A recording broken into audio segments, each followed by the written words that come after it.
Colleagues, we've already formed a quorum.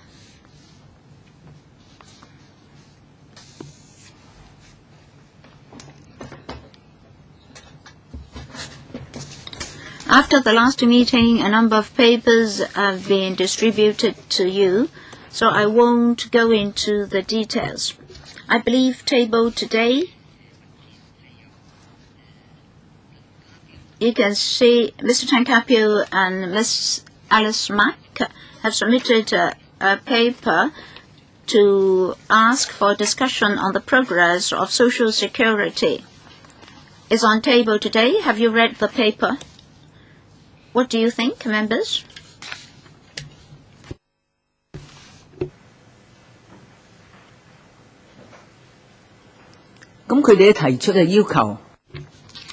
They requested that in this month or next month, an additional meeting be convened.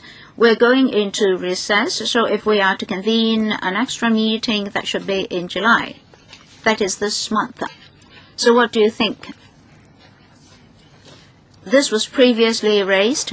At that time, Mr. Matthew Chung said that it would take him up to the next session to provide a reply. But they would like to discuss this. We're queuing up in the council meeting.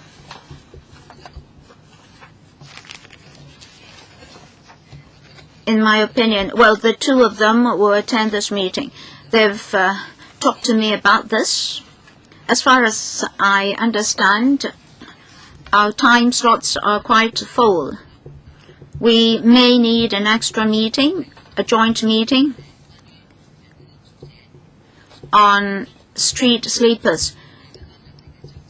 And then Dr. Fernando Chung, who just arrived, would also like to add another item.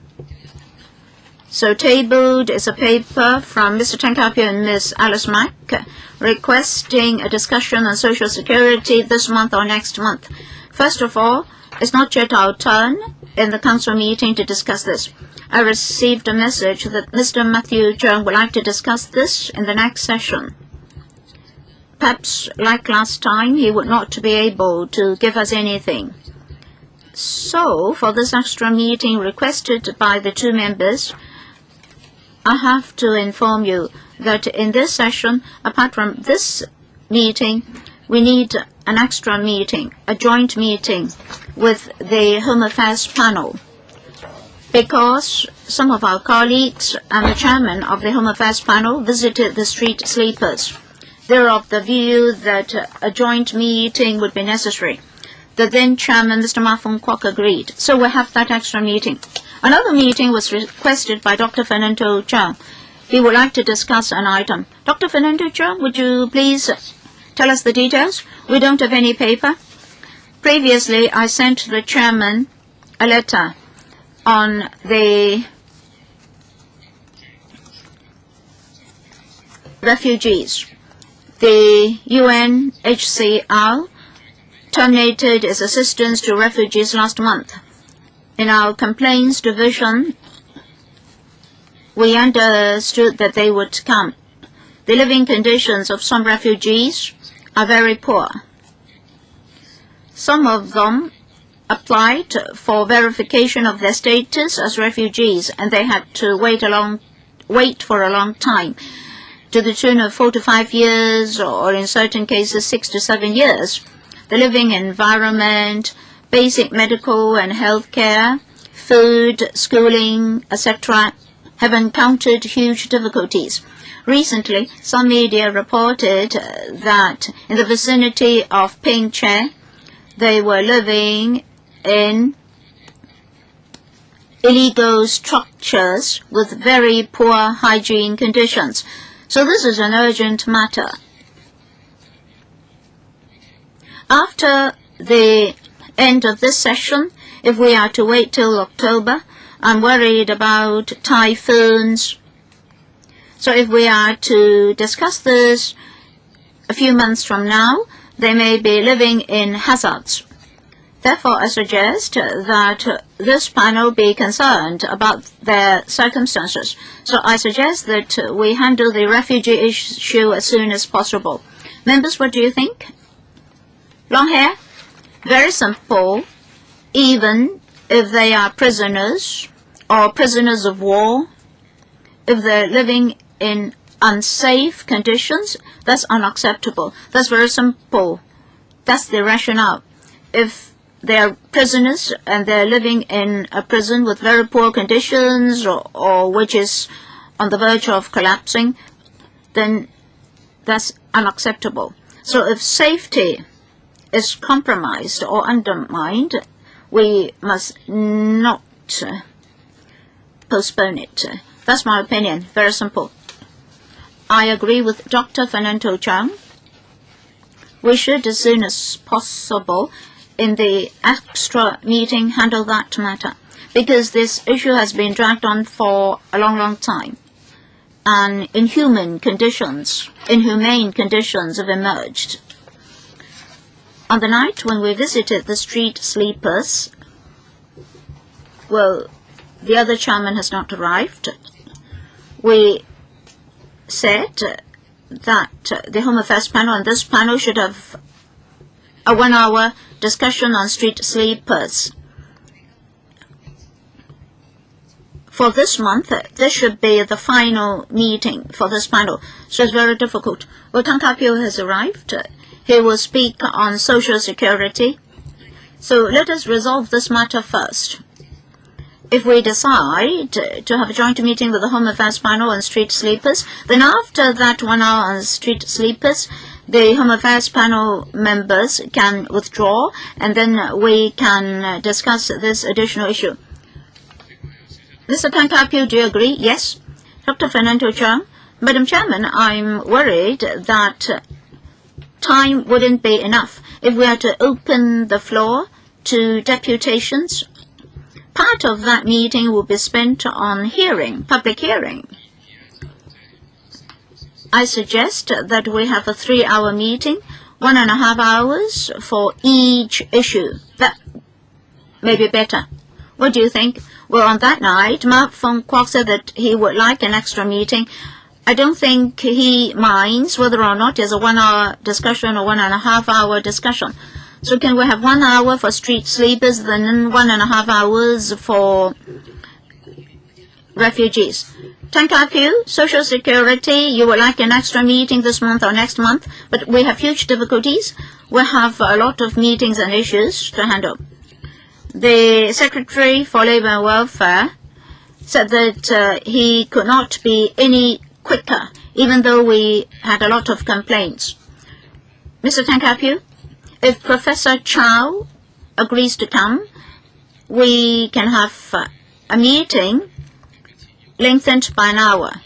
Well, if July and August are not all right, he can come in September. We absolutely welcome that. I think we should issue a letter to invite him first.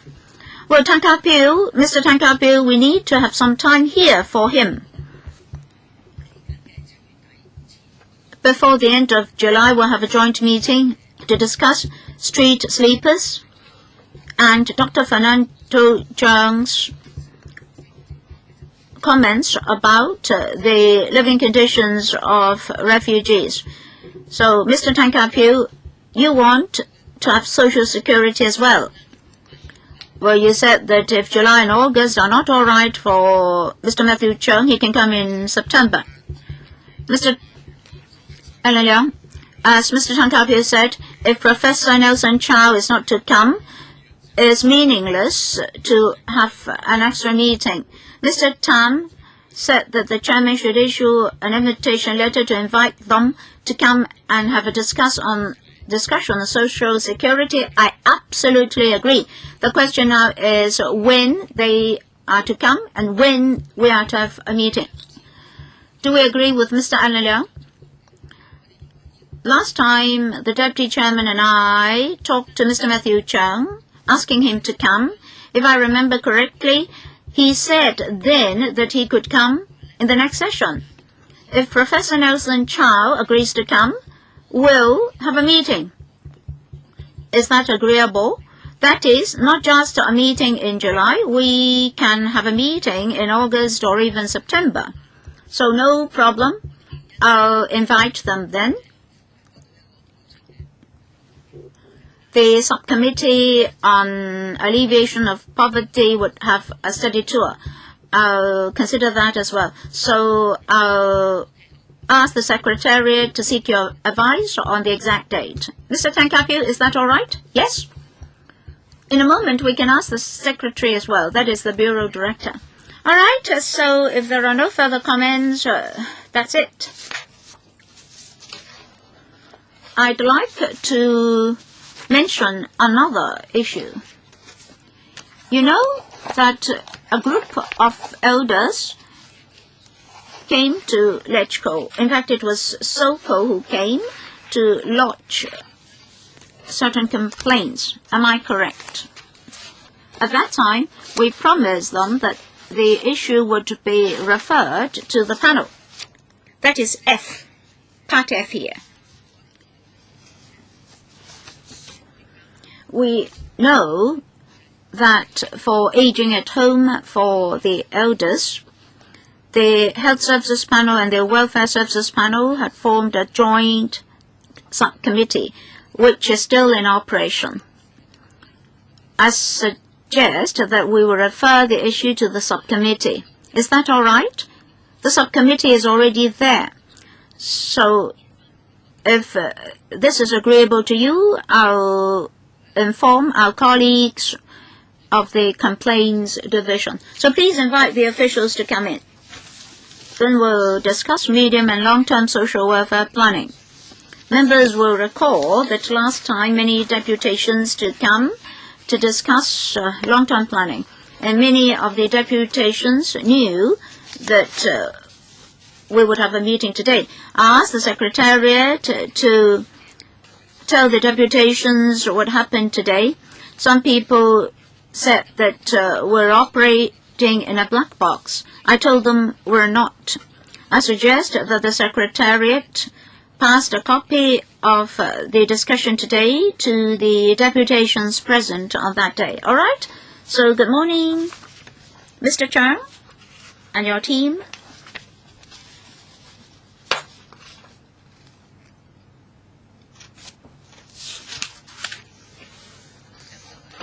Good morning, everybody. Mr. Chang, when we discussed this item just now, we discussed this. We have a letter from Mr. Tankapio and Miss Alice Mack asking for a discussion on the progress of Social Security. That's under the Commission on Poverty. Members are very concerned about this. Last year, when we started this session, we already queued up for a discussion. Now they're asking, Professor Nelson Chow has conducted a study. Can we have Professor Chow come in July, August, or September? Secretary? Thank you, Madam Chairman. Good morning, members. First of all, let me explain again. In fact, last time, Chairman, I mentioned this as well. And previously in our communications, we mentioned this as well. We understand that this is members' concern, and you attach importance to this. Professor Chow just started his work in April. Commission on Poverty formally invited him in April, and then the CPU formed a panel of advisors. So the CPU has a role to play. They will submit a report within a year's time. So within the first half of next year, we'll have a meeting. We would like to have the report by the end of April. So if you invite Professor Chow to come at this stage, we won't be able to have a fruitful discussion. Rather, I suggest we wait till after the summer holiday in September, October, before we come back to discuss on some preliminary concept or ideas. We can invite Professor Chow to come to the first meeting to share with us in October or November.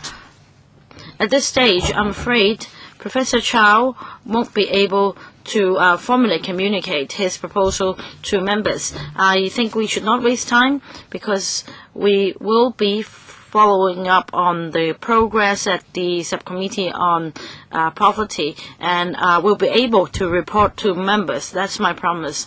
Well, before Mr. Tan Ka-pyo asks his question, Secretary, I'd like to ask a question first.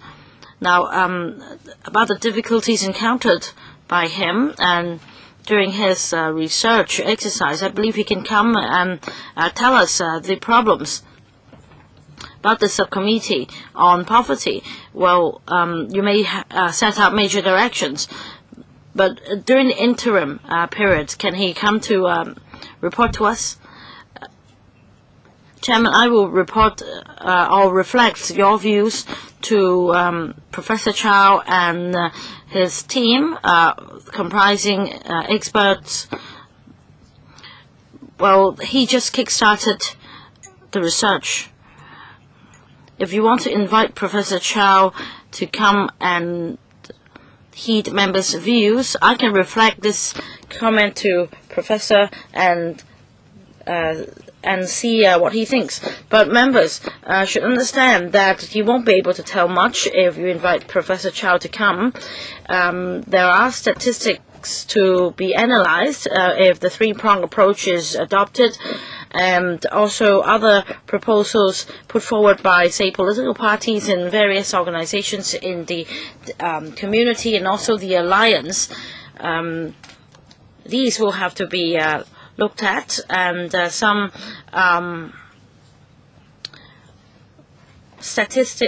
analysis will have to be done. That's why I suggest that we give enough time for them to work on it.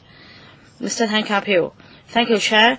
If Secretary promises to report to the panel in October, then I think this is a positive response. Professor Chow is a respected scholar. We don't want to exert pressure on him.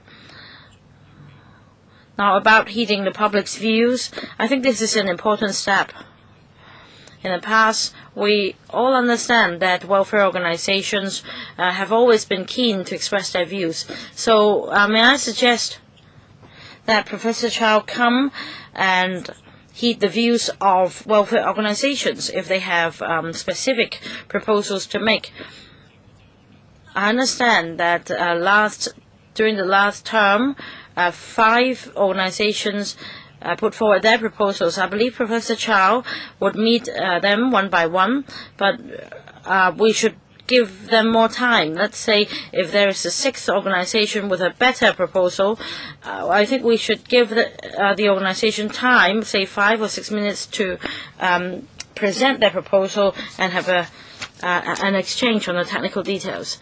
I will bring this comment back to Professor and see what he thinks. I need to respect his views because he is the consultant, and I think he will definitely be very thorough in listening to views. So I will take this view back first. Mr. Chan Kwok-shi. Secretary.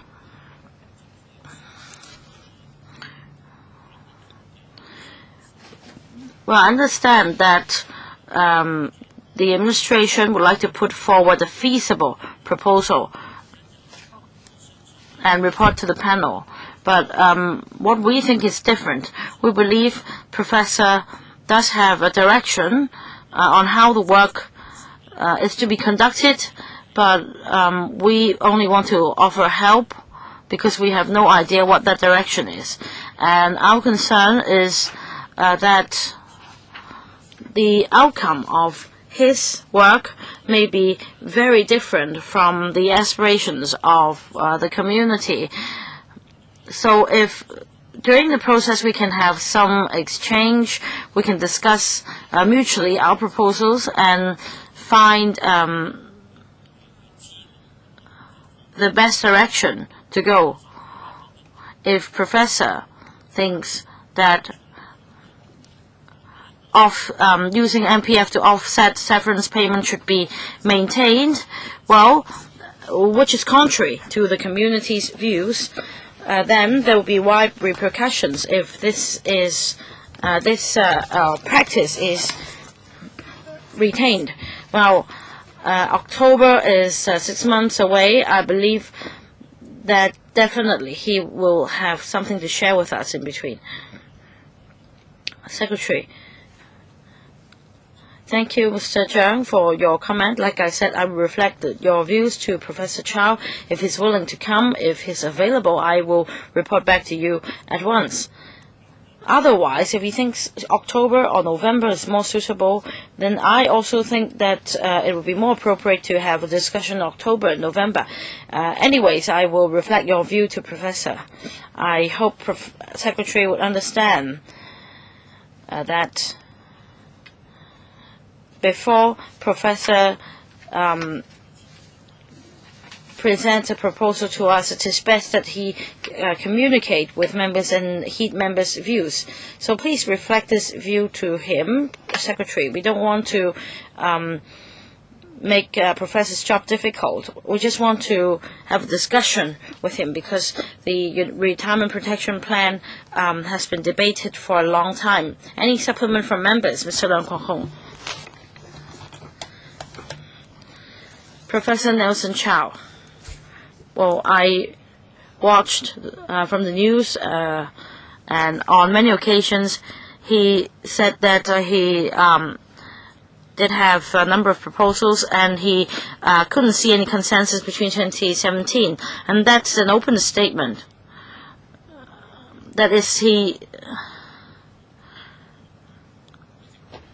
was implying that he had no solution. Now, the biggest problem at present is that the administration is not responsible. This is what the administration should give us, but the administration has passed the buck to academics. I have made this statement during my filibustering campaign. In particular, Mr. Lam Woon Kwong said that it's the PR system that makes Hong Kong ungovernable. But you should make the decisions. Environmental protections as well. You have made efforts for so many years, you have failed to come up with any solution, and yet you canvassed for votes for something else, not for the ultimate solution.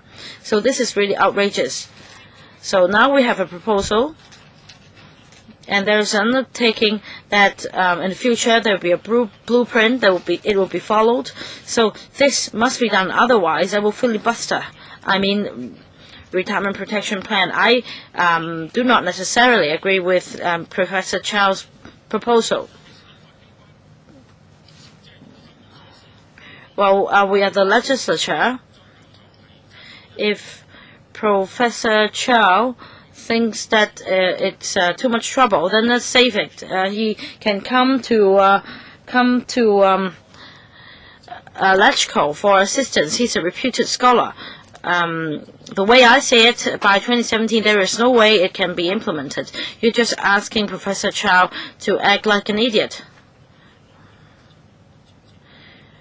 Secretary, I'd like to clarify 2 points. First of all, we're not passing the buck to any scholar. We're not being irresponsible. So, Secretary, you do it. Well, the comprehensive study kick-started shows the commitment of this term of government to resolve this issue.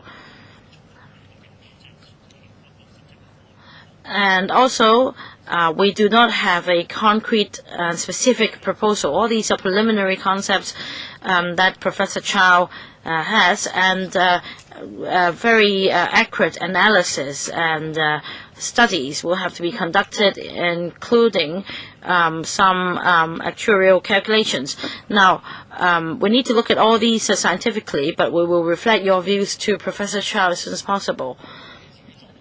So you can take it up yourself. You're the secretary. Why don't you do it? It's just a lot of hot air. Secretary, is Professor Chow earning 200,000 a month? Mr. Leung, please let me chair the meeting. Yes, Secretary, please come back to us as soon as possible. We'll need to make arrangements. All right. Okay, this item is on medium and long-term social welfare planning. Secretary, please. Now, as said at a special meeting of WSP held on the 26th of March, we met a number of welfare organizations, and we reported to members the latest progress and the latest philosophy of the administration on medium and long-term social welfare planning, and we'll focus on hardware, software, meaning site planning and manpower, and also elderly services and rehabilitation services. These are the priority areas, and like I said, last year, the administration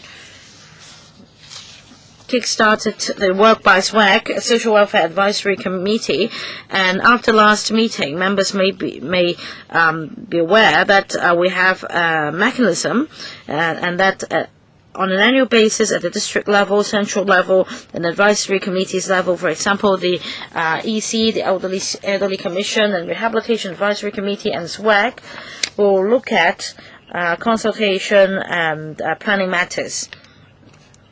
So the first step is that on the 6th of June,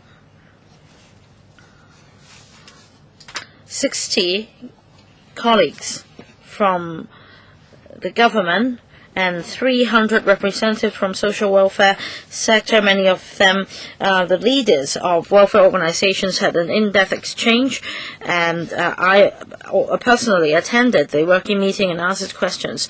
That was a very crucial event, and we'll continue to work with stakeholders and members from the sector. And with SWAC, which provides a flexible approach to reviewing the welfare services and the needs, we can have a comprehensive planning.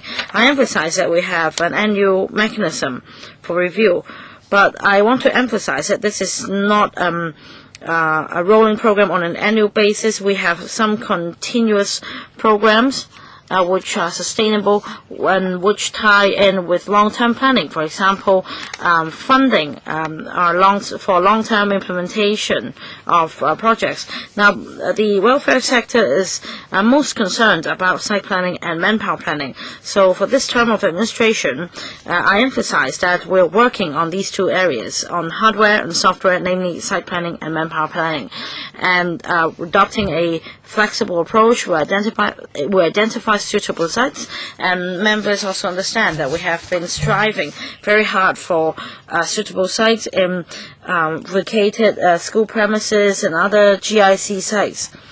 We want to get more as many sites as possible for welfare facilities, and we have adopted a new approach. And last time we explained to members, as mentioned by the Chief Executive in this year's policy address, we built a platform with the HKCSS, Hong Kong Council of Social Services. We worked with social welfare organizations and see how the land owned by the NGOs could be released via expansion or redevelopment to provide more social welfare facilities. We hope to increase quantitatively the number of other places or homes in this regard. So the Bureau, the Department, and the HKCSS collaborate closely on this, and we've already received positive feedback. I would like members to give us more time so that we can give you more specifics in future. If you have hardware but no software, it won't work. So in terms of rehabilitation and healthcare services, we would like to ease the shortage of paramedical staff and other professionals. We're now trying to enhance retention of manpower and recruit new personnel. Previously, under the Lotteries Fund, more resources were given to organizations to retain personnel, in particular frontliners and paramedical staff, like physiotherapists and occupational therapists. And for enrolled nurses, we've got resources for training 1,240 community nurses in the next 5 years. A 2-year training will be provided free to them, but after graduation they have to serve the welfare sector at least for 2 years. Our institutions are short of manpower at the moment. And under the qualifications framework, we would like to attract more young people, to start with care workers, health workers, and then promoted to care workers as well as nurses in future. So elderly service and rehabilitation service can provide more job opportunities and prospects. In particular for young persons with a loving heart, this would be a very good outlet. We also understand that due to an aging population, we've launched some pilot schemes to increase the number of residential places and home care for the elders. I won't repeat the details. And then we would continue to implement the rehabilitation services. In Siulam, in the former Siulam Hospital, we've already obtained a premises for a feasibility study. I'm confident that before the end of this term of the SARG, the redevelopment could be completed, providing 1,150 residential places, particularly for the serious group. For daycare services, community care services, we'll have to do more. Job opportunities for the disabled is a very important issue, and to assist them to establish their business is also important. So, Chairman, let me repeat that we'll enhance our effort in boosting our hardware and software. We'll emphasize manpower provision and elderly service and rehabilitation services. Thank you, Chairman. Thank you, Mr. Chang. Mr. Chang, after listening to you, the Deputy Chairman and I have a lot to say. A number of colleagues are queuing up, 3 minutes each. First, Mr. Abato. Madam Chairman, I don't know what I can ask with just 3 minutes. Oh, Mr. Abato, originally it should be 4 minutes, but with so many colleagues wanting to ask questions, 3 minutes would be safer. Well, given 3 minutes per member, they won't be able to answer much. This is not a new issue. In the past, we had discussed a lot of issues at many of our meetings. We want long-term planning. One of the objectives is that we would like to know the vision of the government. A few years from now, what does the administration want us to attain in society, such that those needy in society can be taken care of? You have to take into account changes like economic changes and demographic changes, as well as social changes, etc. You need longer-term planning for the next few years. And as I repeatedly requested, you must be objective-oriented. If you don't quantify your objectives, it won't work. Say you have a commission on poverty, you have to set a poverty line. How are you going to eradicate poverty? What is your objective? How many poor people you would like to eliminate in how many years' time? And then for insufficient personnel in the next few years, how many talents and professionals we can provide? How big is the discrepancy? When are we going to plug that discrepancy? As for inadequate hardware, through planning, how are you going to solve the problem by using new housing estates, public housing estates, and GIC services from the NGOs? Can we allocate more sites to NGOs to provide more services? We have to calculate in the next few years how much provision we're going to obtain such that supply will satisfy demand. How huge will the discrepancies be? And one of the major criticisms is that there's inadequate services for residential care services. In the next 5 years, how much can we do for aging at home? You have 1,000 odd service vouchers. How many people can you assist in the next few years? If you don't have objectives, even if you mention so many services you're doing, you're just like hanging decorations on a Christmas tree. They won't be effective. Well, allow me to exceed the time limit slightly. Mr. Ho has mentioned a number of real problems. I hope that in the next few years, the administration will be able to do something practical. Objectives are, of course, important. But sometimes we have to ask ourselves what we're doing. This time we're asking ourselves, for the hardware, for the residential places, by how much can we enhance the number in the next few years?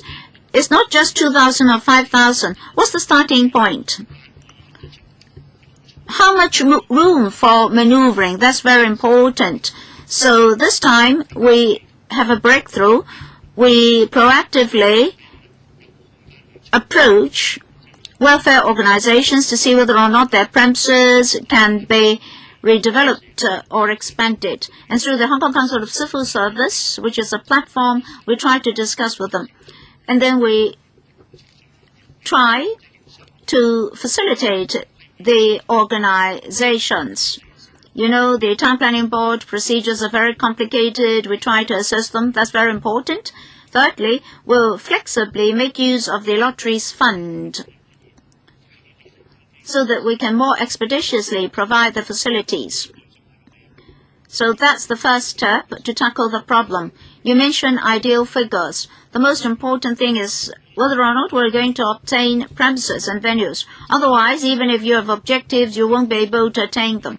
So what you're saying that there's no planning at all, you can master nothing, so you cannot provide us with objectives. No, we're doing foundation work. In the short term, through quality bought places, we would like to enhance services. 可以嘅，跟住就易志明議員。多謝主席。我預備講嘅問題咧，就同阿何俊仁議員咧。Madam Chairman, what I would like to say is mainly the same as Mr. Albert Ho's. The Secretary was telling us a whole series of services and schemes. I, of course, support him, but what we want is long-term planning. Can I boldly ask you a question? It's just like queuing up for PRH. Can we have an objective from the government? Dr. Fernando Cheung always told us that the disabled wait for 7 to 8 years before getting a residential place. Same for the elders. So can you tell us, say, in 3 to 4 years' time, in accordance with the degree of aging of the population, we'll be able to contain the waiting time to 3 years, say. You have to set your objective before you know what resources you need. Just now you said that you would strive for more resources to train more nurses and care workers, etc. Well, of course, resources are necessary, but in the long run, I don't see your plan. Well, we're working on the basics. The basics are like this. We first of all take stock of our existing services and what residual ability we have. As for land sites, we can provide more residential places by expansion and redevelopment projects. So we can then set concrete objectives. If we now set a concrete objective, say 10,000 places, where comes the land? Well, Mr. Cheung, I won't oppose an inventory taking. But then you need an objective, and then you take the inventory so that you know what to provide more, and then in the next few years, in accordance with social growth, what additional I need. And then, Mr. Zhang, you repeatedly told us that you would take stock of your existing services. Well, Chairman, we won't just take the inventory. After the inventory taking, if we can provide X places, then we can tell you the objective. And then we'll move on to the second step. It's a gradual approach. We cannot achieve everything overnight. Well, I can tell you beautiful objectives, say we can provide tens of thousands of places in the next few years, and then you ask me where come the land sites, what about bought places, what about the private homes, etc., etc. So, we're not trying to attain everything overnight. We adopt a gradual approach. After inventory taking, we know how many places we have, and then we can tell you our objectives. Mr. Zhang, Mr. Frankie Yik was very clever in asking you that question because he is in business. You have to set your objective first before you know what to provide. So it's the reverse. So Mr. Yik was correct. I think colleagues will ask you the same question. What are your objectives? In order to attain your objectives, what you are going to do in order to match your objectives. Next, Mr. Tan Ka-piu. Thank you, Madam Chairman. In fact, we have a subcommittee on long-term care, and we repeatedly raise the same questions. Mr. Zhang, we understand your sincerity, but in the next 10 years, our population will continue to age, and not even Mrs. Chan could answer our questions. Every year, there are 5,000 elders who are waiting for residential services die. In future, this will grow to, say, 7,000. In future, we'll have an elder population of 2.48 million by 2039. How many of them will get residential care? How many will age at home? What services will be provided in the private and public sectors, etc., etc. So we want long-term planning objectives from you. Don't just tell us in the next few years what services there will be. Well, we can think about all the issues. Where comes the land? Where comes the financing? Where comes the places, etc., etc. And every year you're telling us how many places you've successfully strived for.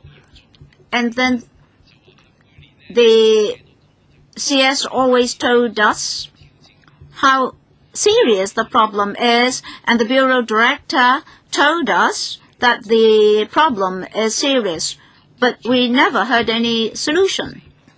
At present, 240,000 elders have applied for this standardized vetting. 240,000 is, of course, not a small number. Will you analyze these 240,000 elders so that you can project the future demand for services?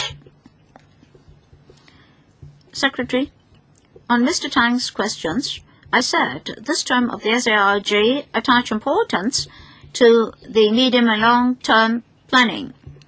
So it's not true that we do not attach importance to the issue. We attach importance to it. At present, we focus on elderly services as a start, and we'll take inventory of the existing services to see what more we need to provide. So aging at home is also a concern. 因為而家嗰啲院舍 Now, for RCGs, the waiting list is very long, but the issue is complex because the Hong Kong U did the research for us, and there are problems like early admission and unnecessary admissions. So it's the right direction that we try to catch up. But at this stage, even if we give you some figures on how many places will be provided in 10 years, it will be meaningless because we need to set down the major directions like aging in place with institutional care as backup, and then we come up with set of figures so that a more holistic approach can be taken. Well, but Secretary, why can't you be pragmatic and think long-term at the same time? Well, we're not dodging the problem. There are many new ideas. There is a series of new measures over the past 12 months. I have been reporting to members that we are actually moving forward, and the pacing is quite fast. Today is just a preliminary report. When we have more progress, in due course, we'll come back to report to members. Next, Mr. Chang Kwok-chi. Thank you, Madam Chair. I agree with Chairman that Mr. Yik Chi-ming is an outsider. But despite that, he could see the problem outright. In fact, about the number of measures mentioned, that's not what we want. We want planning. What are the needs of elderly people and the disabled? What will the elderly population be? Will the needs be any different in future than at present because of their different health conditions? What about the different levels of care required by the disabled? Planning means that once you give us projections, we start discussion.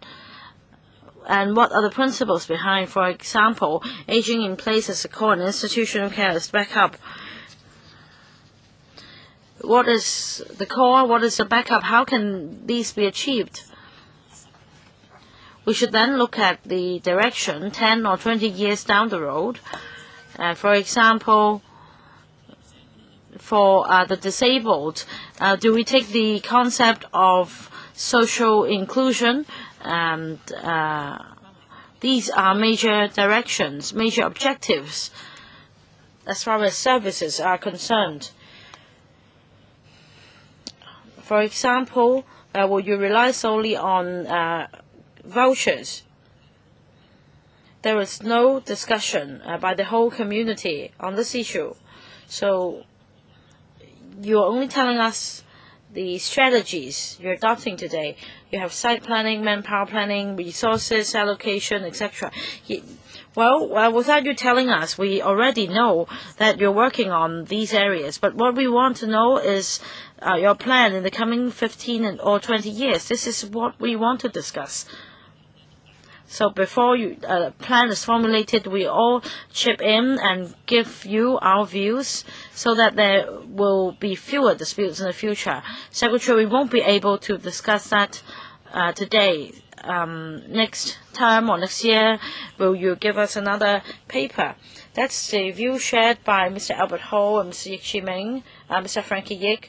And I am also talking about planning principles and planning objectives. So can you give us another paper, Madam Chair? Thank you. Thank you, Mr. Zhang. What I want to say is that we all have the common goal, but we may reach the goal by different means. We have clear objectives, and what we want to achieve may not be achieved immediately. For example, we talked about aging in place as a core and institutional care as a backup.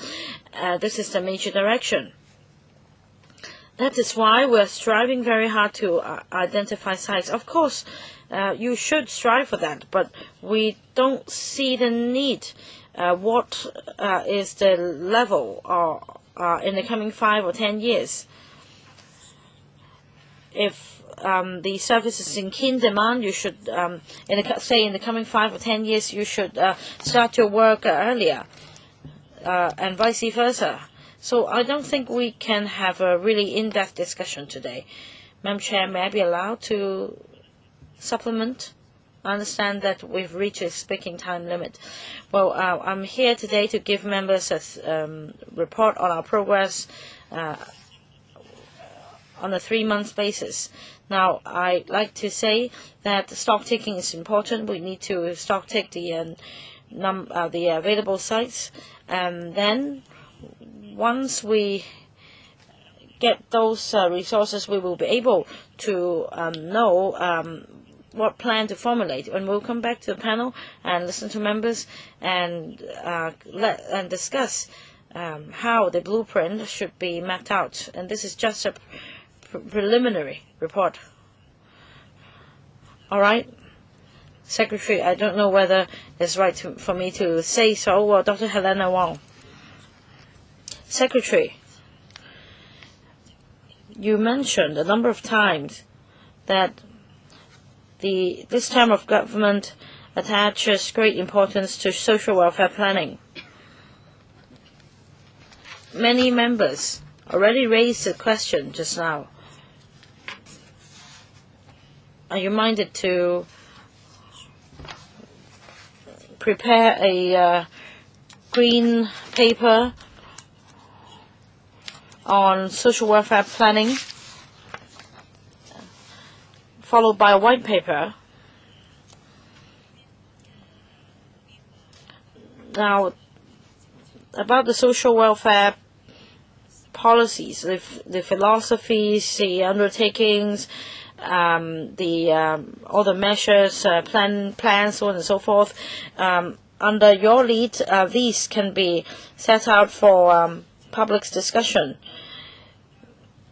Subsidy to RCHEs and childcare and elderly care services, etc., etc. You give people blueprint. You give us vision, say 5 or 10 years down the road, instead of short-sighted measures. That's what the Environment Bureau is doing. They have a blueprint as well. In the past, papers have been issued for consultation on long-term policies, and we don't see anything like that now. So please do something similar so that we can have a debate on the direction. Now, the government is doing population policy. You want to make projections for the future, but population hasn't only to do with labor and welfare, it has to do with education and social welfare as well. Secretary, your response? Thank you, Dr. Wong. Now, about blueprint for the coming 5 years or 10 years, well, that's not our focus at the moment. Our focus at the moment is on rehabilitation services and elderly services, which see a keener demand. As for social welfare planning, it will be done in a program planning manner. We need to set priorities, and elderly services and rehabilitation services are most needed. So we deal with site and manpower issues. First, we have new measures in this regard. For example, the community care voucher scheme, and these will be rolled out first. We will go back to the Elderly Commission in due course. That's a very big commission.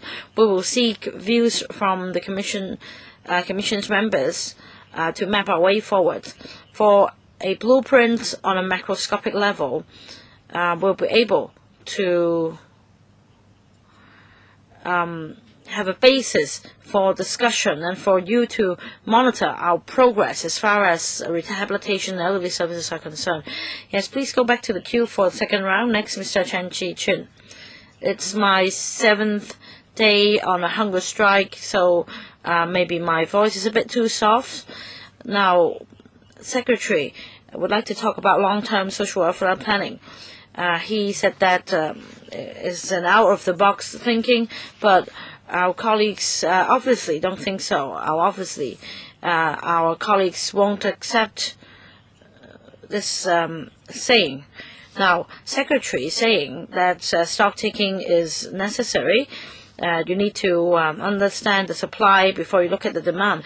Now, but what we think is different. We think that we should measure or gauge social needs first before you set down objectives.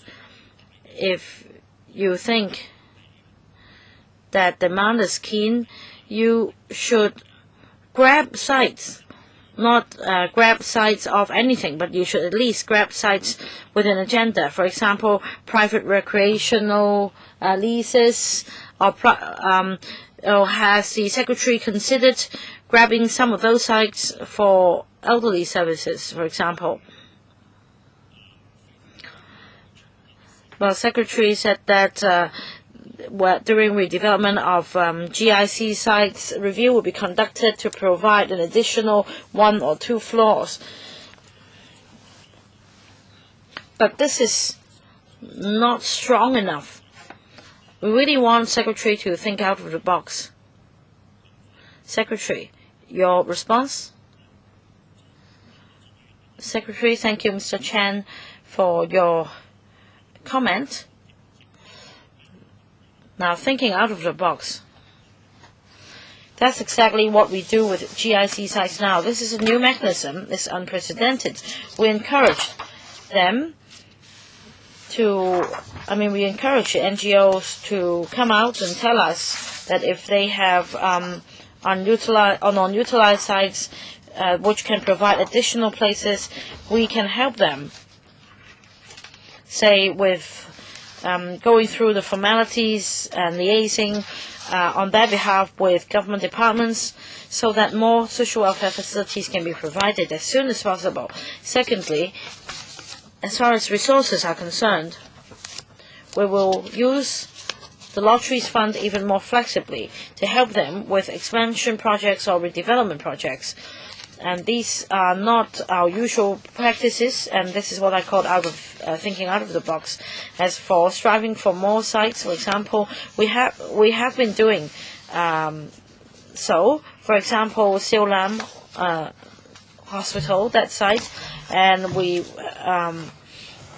have done more. Like I said, if the redevelopment project can be completed within this term of government, 1,150 additional places can be provided. Dr. Fernando Chang. Now, in university, I teach a course called Program Planning and Evaluation and Service Evaluation. That's the program that I'm teaching. Very often, the government's initiative will be cited as a bad example. Now, even for those who haven't studied this subject, would understand the matter. If you want to plan for providing service to the community, you look at the demand first. You talk about short, medium, long-term welfare planning, but you ignore the demand. Say for RCGs from 2013 to 2015-16, 1,200 supplemental places were provided. But what about the demand? There are close to 28,000 or 30,000 people on the waiting list. By 2015 or 16, how many elderly people will be waiting in line? So the supply is totally disproportionate to demand, and you totally ignore demand. You just keep on saying what you will do in future.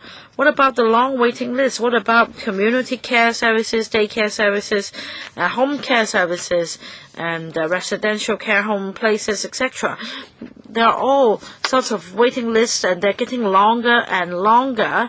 You tell us that you are providing more manpower, for example. We understand that you're working on all these matters, but the problem is the waiting list gets longer and the demand grows exponentially. So you talk about identifying sites, so on and so forth, but it's meaningless. Only the government has the power to make planning, not organizations or the welfare sector. So what should we do? Many elderly people don't receive the basic care, and the family members suffer a lot. And for family members who can't take care of the elderly people, they are forced to reside in homes. Given our economy, these people should not have such poor living conditions. So please tell me, will you do demand planning? Would you look at society's needs? Mr. Chang? Dr. Chang, we of course know that there's an earnest need in society for such services. Otherwise, we won't have so many programs and projects.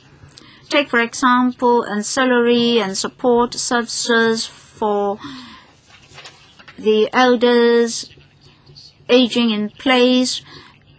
if we have sufficient services, then less elders will need institutional care services. That's why we resorted to the service voucher project. So we have to try that out first, otherwise we won't know whether it's practicable. Say if half of the elders need institutional care, then you will ask me, Bureau Director, how do you know that? You haven't actually tried it out. How do you know? So we are adopting a pragmatic approach. We would like to do our services well. We would like to increase facilities, etc. In your prudent course of approach, many people will have died. Don't close one of your eyes. You're only looking at what you're doing. Don't just look at what you're doing. You have to look at social reality. How many people need long-term care? How many people need your assistance in terms of their basic living? They won't be able to maintain a basic livelihood. So you must have rational planning. You have to tell us, we've seen this problem, how we're going to solve it step by step. Supply does not match demand. So in terms of strategy, how are you going to resolve the quantity aspect? You're not even satisfying the quantity aspect. Mr. Lang Kwok Hong? Well, the Secretary for the Environment mentioned solving the problem at source, that is to reduce waste at source. Are you going to do what Mr. Wong Kam Seng is doing? You want votes from us? I asked him for a blueprint a few days ago.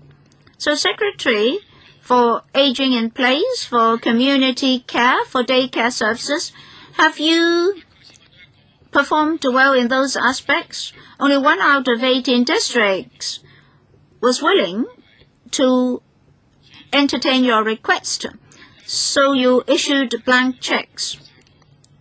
We asked for 1 service. You told us that you have 3. But are those 3 services satisfactory? Do you have any performance pledge? Any? The whole society is asking you for performance pledges. When are you going to attain the objectives? You mentioned land shortage. I visited the Fanling golf course. I was afraid, actually, if I'm to pick up a ball for them, I may be struck by a bat. So I was afraid. So you told us that only after many, many years could you resume the site. But people have dug up the documents and they said that 12 months would suffice. You see, those clubhouses are really deterring to the general public. Did you study that in detail with Mr. Anthony Zhang? There's only one government. Did you discuss that with Mr. Paul Chan? So have the 3 bureaus discussed that? And including the Home Affairs Bureau, there are 4 bureaus. The 4 bureaus should jointly resolve the matter. We asked you to have universal retirement protection, and you said that we're going too fast. So, Mr. Zhang, we're not yet following up with you this universal retirement protection scheme. You always tell us that the broth is boiling, the soup won't scorch your tongue. Oh, Mr. Zhang, the fire is about to die down. There won't be any broth anymore. Would you please queue up for a 4th round, Mr. Lang Kwok Hong? Well, I have to finish the sentence. Have the 4 bureaus jointly sat down to resolve the matter. It's now my turn. Mr. Chung, all our colleagues are saying the same thing. Mr. Frankie Yik, who is in business, and Dr. Fernando Chung, a frontline social work lecturer, said the same thing. In the market, many elders, many disabled persons, many disadvantaged persons need assistance from the government. And you tell us that you are doing something. Well, it's just right for you to be doing something. But you must be able to serve these people. Say if you can identify a site of 100,000 square feet, it may take you up to a few hectares of land before you can meet all the demands of the disabled, the elders, etc., etc. So you have to tell the bureau directors that, say, $300,000 won't suffice, even if you can get that from LegCo. So you have to say projects A, B, C must be implemented. But those who are queuing in front of you are running faster or ahead of your planning. Even from a commercial point of view, you have to work out your objectives, which you have to attain. Say, if the figure is 200,000, then you use 200,000 to measure your existing services to see whether they're sufficient. If they're not sufficient, you have to tell the SARG something more has to be done. I think you're not just trying to keep your job, Mr. Chung. You're really dedicated to this. But you have to tell the other bureau directors that you have a need. We need medium and long-term planning. Mr. Chung, you'll recall that after the handover, we mentioned the working poor. We said that we did not have enough jobs. We asked you to solve the problem. But your welfare officials did not face the issue squarely. That's why the problems have proliferated. Don't just try to digress and hide the core issues. In particular, the CE always says that he is very dedicated to his job. So he has to act more. So that's the problem you have to handle. So, Mr. Chung, is it that CY did not heed your requests? Or what had happened? First of all, I have to thank you for your concern. We pay attention to elderly services. Did you tell the SRG that you don't have enough resources? The senior level of the government fully understands the urgency of the needs. For this year, we have over $5.5 billion under the SWD for elderly services.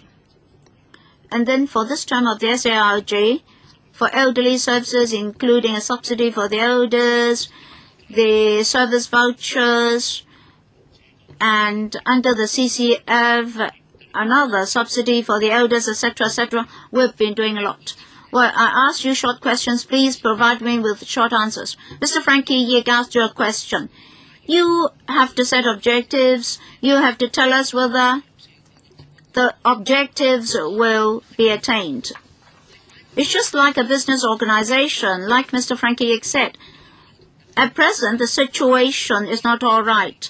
You have to press all the lights within the SARG. The number of disabled persons is ever growing. Even small children know how to do the calculation. If you can't answer my questions, please answer the questions of my colleagues. Mr. Leung Yu-chung. Madam Chairman, I'm very unhappy with the Secretary's frequent remarks of that the government is very much concerned about the issue. So how can you say that only this term of the SRG is very much concerned about this? Does that mean that the previous term of the SRG was not highly concerned about the issue? Where does the responsibility lie? I really don't understand. I think the Secretary has to clarify that remark of his. He said that this term of the SARG is highly concerned about this issue. So even if you don't mention the word high, you can use the word much or very. Anyway, he is not doing his homework. The Secretary frequently makes that remark. He always mentions this term of the SARG, this term of the SARG. So what about the previous term of the SARG? Well, let me repeat that this term of the SARG is highly concerned about this issue, with 5 major areas of services. So are you saying that the last term of the SARG was not highly concerned about this? No, I didn't say that. But it's a matter of priority. So don't blame the last term of the SARG. You were also with the last term of the SARG. In the last term of the SARG, you were also the Secretary for Labour and Welfare.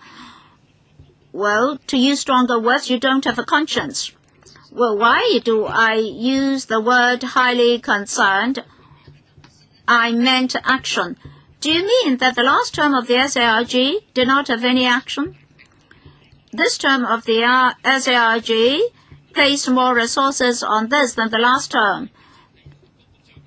It's a matter of priority. You were also the Bureau Director in the last term of the SARG.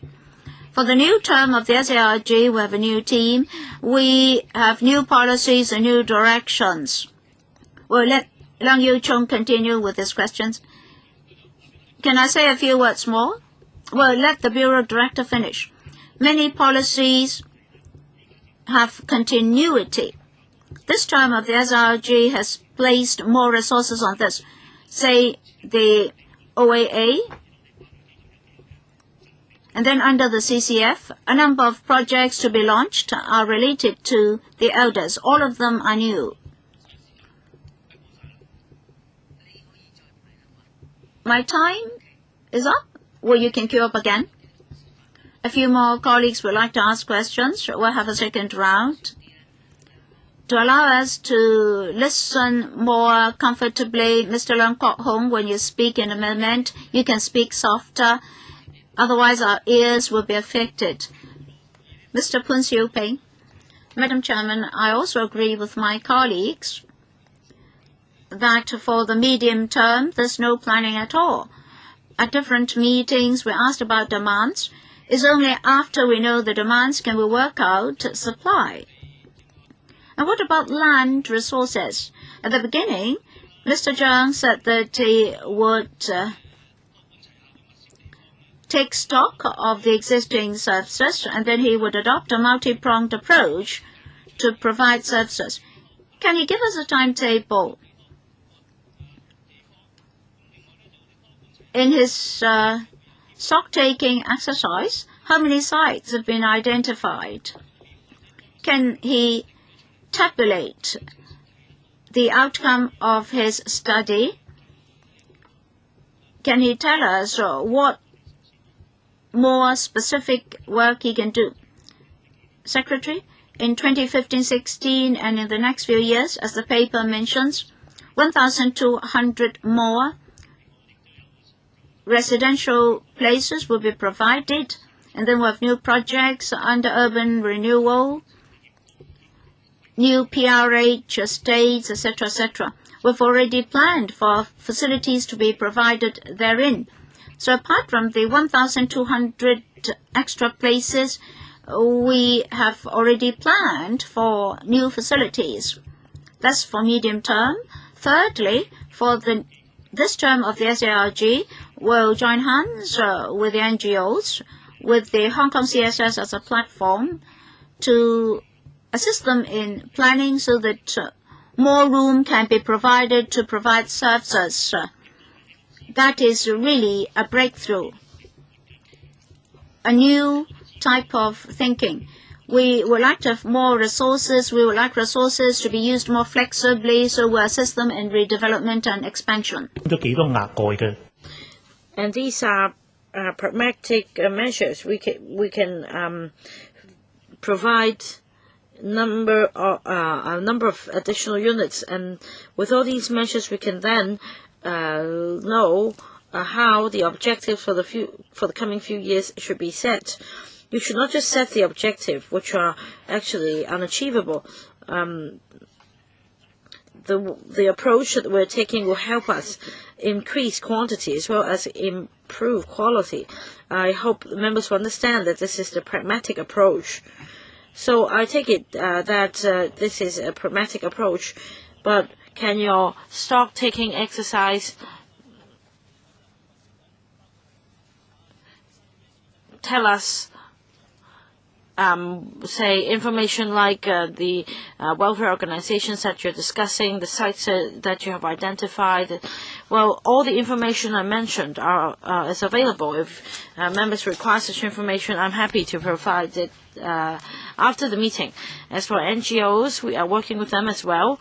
Once our work is completed, Chair, I will definitely come back to report to members. Members, we are 15 or 20 minutes behind schedule, and we have another agenda item coming, so I'll draw a line here. First round, we still have Mr. Frederick Fong, Dr. Helena Wong for the second round, as well as Mr. Leung Kwok Hong and Ms. Chen Yuen-han. So, So, Chair, will I be able to speak for the second round as well? Deputy Chairman says no.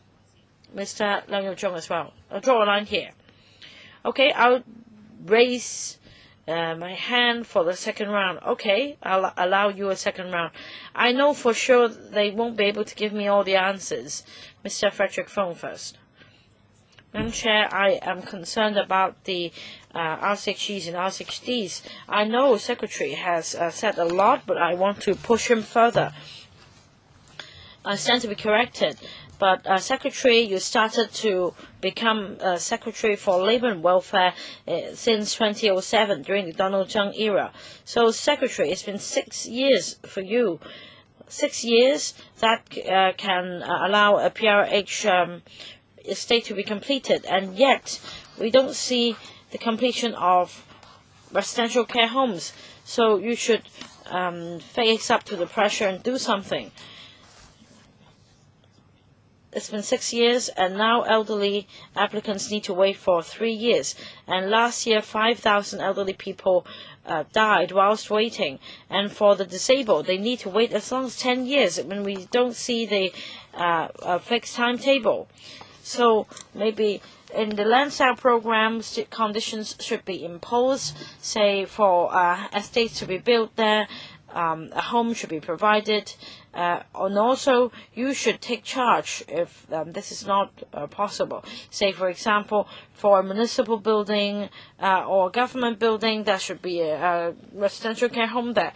In Sham Shui Po and Prince Edward Road, there is a private building, and this whole building will be used for public purposes. And this site is then put up for auction, and you know all the conditions in advance. Well, I've talked about this method a number of times. Secretary. Thank you, Mr. Fong, for a comment. Now, on RCHEs and RCHT places, we have spared no effort. We want to have more places as soon as possible. We have spared no effort. This is the first point. Second point, as I explained many times before, for the long waiting time for elderly applicants, there are reasons. I won't repeat them, but basically we allow elderly applicants to choose the homes and choose the districts. We allow room for them to make choices. That is why sometimes they reject offers. Madam Chair, I've heard these explanations. Well, Secretary, in fact, you're repeating your points. Mr. Fong is asking whether in the future, on the ground floor of private buildings or government buildings, facilities can be provided. This is the usual practice in the 70s and 80s. They can impose conditions in the land sale program.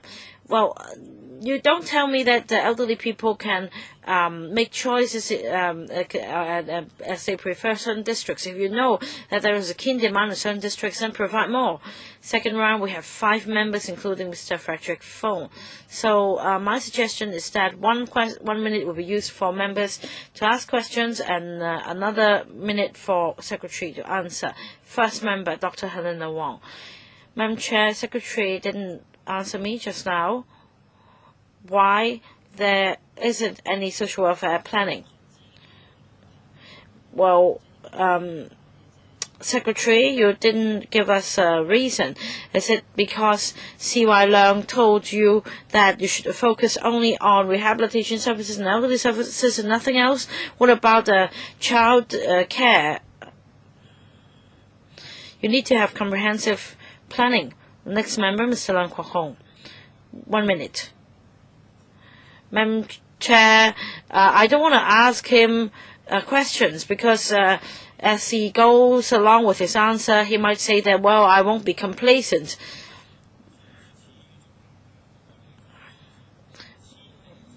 Now, you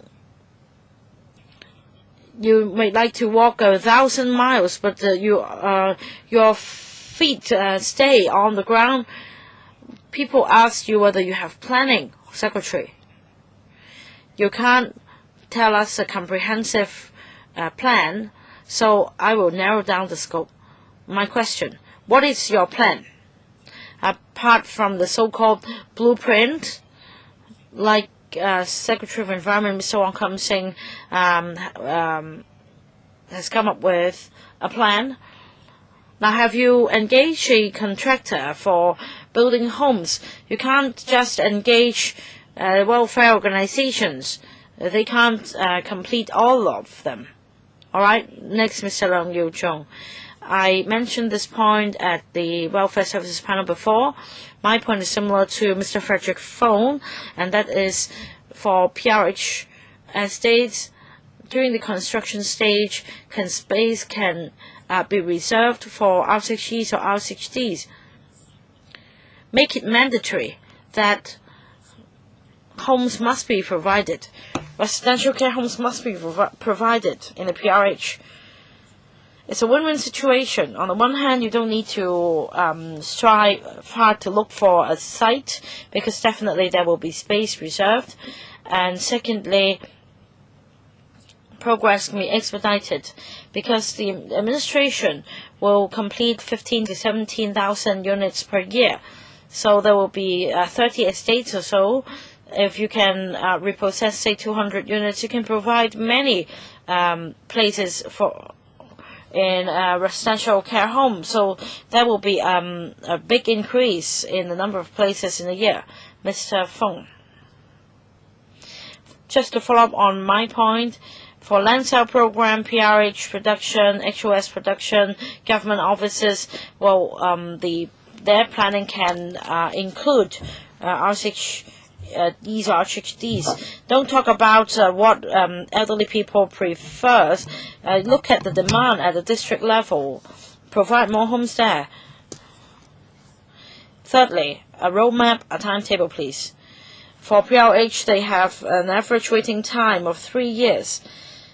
You can set down an average waiting time according to your plan, but now, Secretary, you are the nothings. You have given us no information at all. All right, my turn. Let me summarize members' points. Secretary, I think you need to respond to members' points. We are not suggesting that you are sitting on your hands and doing nothing. You are working on a number of matters, but as I said, there is a keen demand on many services. So first of all, you can talk to public organizations or welfare organizations. You say that you're helping them with redevelopment or expansion, but please don't waste the plot ratio, don't waste space. Next, Mr. Leung Yu Chung also made the same point. It's very important. In our land sale program, please impose conditions. In 1988, when I was a district councillor for Provident Garden in North Point, conditions were imposed for facilities to be provided, and that's what you could do, at least for PRH estates, so that you won't need to encounter difficulties looking for land. And Mr. Frederick Fong is being very fair. He's suggesting you should have a roadmap or a timetable. Well, for rolling programs like PRH, HOS, etc., etc., I think that next time you should report back to us. For this meeting, I don't really think we are discussing medium to long-term planning. Come back the next term, report back to us. That's my comment. Well, originally, I'd like to ask Dr. Fernando Jiang to move a motion. But anyway, we're running out of time, so I've made my points. Secretary, please. Thank you. Well, actually, we share the common goals. We'd like to improve our services. Thank you for all the comments. Just to briefly respond to Dr. Helena Wong's point, let him finish first. Dr. Wong asked about social welfare planning and asked why we don't have a holistic planning. A few months back, we had a discussion. I stressed that focus should be placed on services in keener demand, like rehabilitation services and elderly services. It doesn't mean that we are doing nothing in other areas. For these two areas, as the waiting time is as long as 10 years, and that is why we put emphasis on these two areas. Now, just a general response to members' views. For private estates, public estates, other properties, we will consider adopting this approach. Also, for new estates, whether space could be reserved for facilities there, we will seriously consider your views. Secretary, when you come back in October, I'd like to hear something more concrete. For example, land sale in East Kowloon, West Kowloon, so on and so forth. You need to have all these information for your planning. Otherwise, it will be just a waste of time for us to discuss here. This morning, I told people that the Legislative Council is not dragging the is not delaying the progress of government. So please resolve all these problems. Come back and report to us, Mr. Fong. Very simple. Next time, ask Mr. Paul Chan to come as well. I don't mind if Secretary is committed. Then he will be able to resolve these issues. If he doesn't make a move, okay, my suggestion, Mr. Paul Chan, Mr. Barry, Mr. Anthony Zhang, and Mr. Matthew Zhang. Well, the more secretaries we have at the meeting, the better. But my simple request is that in October, when Secretary comes back to discuss this item, may I invite him to tell us the service demand in the coming 5 years in relation to rehabilitation services and elderly services. Very simple. I want the service demand in the coming 5 years. Come back with a paper, and then we will discuss the demand side of these two services. Secretary, I don't think it's difficult. I will go back and see if we can do that. If you can't do that, well, we'll ask Frankie Yik to help you with it, because a businessman would know best about demand and supply. Perhaps we can move a motion inviting Mr. Frankie Yik to provide technical support. Secretary. So much for the item today. I hope this topic can be discussed again in October, and we will inform the organizations which have forwarded their views to us that you will come back in October. Next item. 就香港法律改革委員會係啦，仲 Hong Kong Law Reform Commission report on child custody and access. 各位同事啊，我哋仲有兩個議題，呢個議題之後仲有一個檢討傷殘。After this item, we have another item, review of disability allowance. We're scheduled to finish at 12:40 p.m. I don't think we can make it, so please agree that I extend the meeting to 1 p.m. Sorry. 我哋開三議題，係歡迎各位歡迎。Welcome, all of you. Welcome. Well, let the Bureau Director be seated first. 好，睇邊位介紹文件局長？ Who will take us through the paper? The Secretary or the Permanent Secretary? Perhaps I can do a brief introduction and then we can have an exchange of ideas. The Law Reform Commission, that is LRC, in 2005, published a report on child custody and access, putting forward 72 recommendations, many of them, to introduce into Hong Kong's family law a new parental responsibility model to replace the existing arrangements for custody and access. At the end of 2011, we started a public consultation exercise, which we explained to this council last year. In January, February last year, in this panel, we briefed members. And today we're to report to you the results as well as the way ahead. In 1995, the LRC started to review Hong Kong's laws about guardianship and child custody. And then 4 reports have been published since January 2002. Our Bureau followed up on 3 of the reports.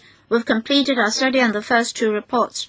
You'll recall that in the report on guardianship of children in 2012, we enacted the Guardianship of Minors Amendment Bill. We also introduced into this LegCo a report on international parental child abduction. Very soon we'll submit our recommendations to the LegCo.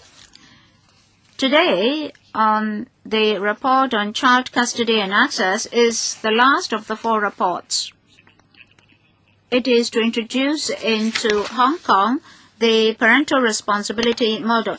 This model emphasizes that after divorce, both parents have responsibilities towards their children continuously.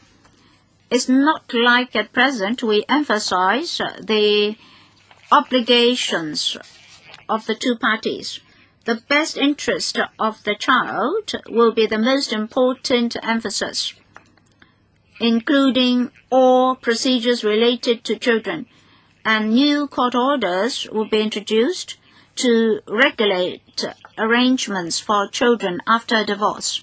There are other recommendations to allow the child's opinion to be reflected under the law. We would also improve the existing statutory provisions to further protect the child's right. As for domestic violence cases, custody rights, etc., there will be improvements. The model will fundamentally change the concept of child custody and will have far-reaching impact on families. At the end of 2011, whether or not we should legislate to implement the model, we started a public consultation exercise. During the period, we received 200 submissions from individuals and organizations. Well, basically, there are 3 categories of views. Those who are in support of legislating. Those are mainly from the legal profession and professional bodies. Another category is the opponents, basically the single parents. The third category expresses concerns, like social workers, women organizations, and welfare organizations. The details are set out in paragraph 9 of the paper. So to sum up, Chairman, those who support it say that the model is more child-focused and can permit the continued involvement of both parents in the lives of their children even after divorce. This is a very important point. It can also reduce the hostility between the two parents during divorce proceedings. Internationally, family law has shifted to the interests of the child. For example, jurisdictions like the UK, Australia, and New Zealand have adopted the model, and we made reference to them. To implement the model, we have to amend our legislation to provide for the power of the court and certain principles. For those in opposition or reservation, they are of the view that the model may not suit the needs of different families. That's their worry. Whether or not a parent should obtain the consent of the other parent to make decisions on major issues related to the child may be used by the hostile parent or troublemaking parent to affect the interest of the child. And these people are concerned about the possibility of increasing lawsuits. We carefully analyzed the views in detail. In other jurisdictions, the model was further developed.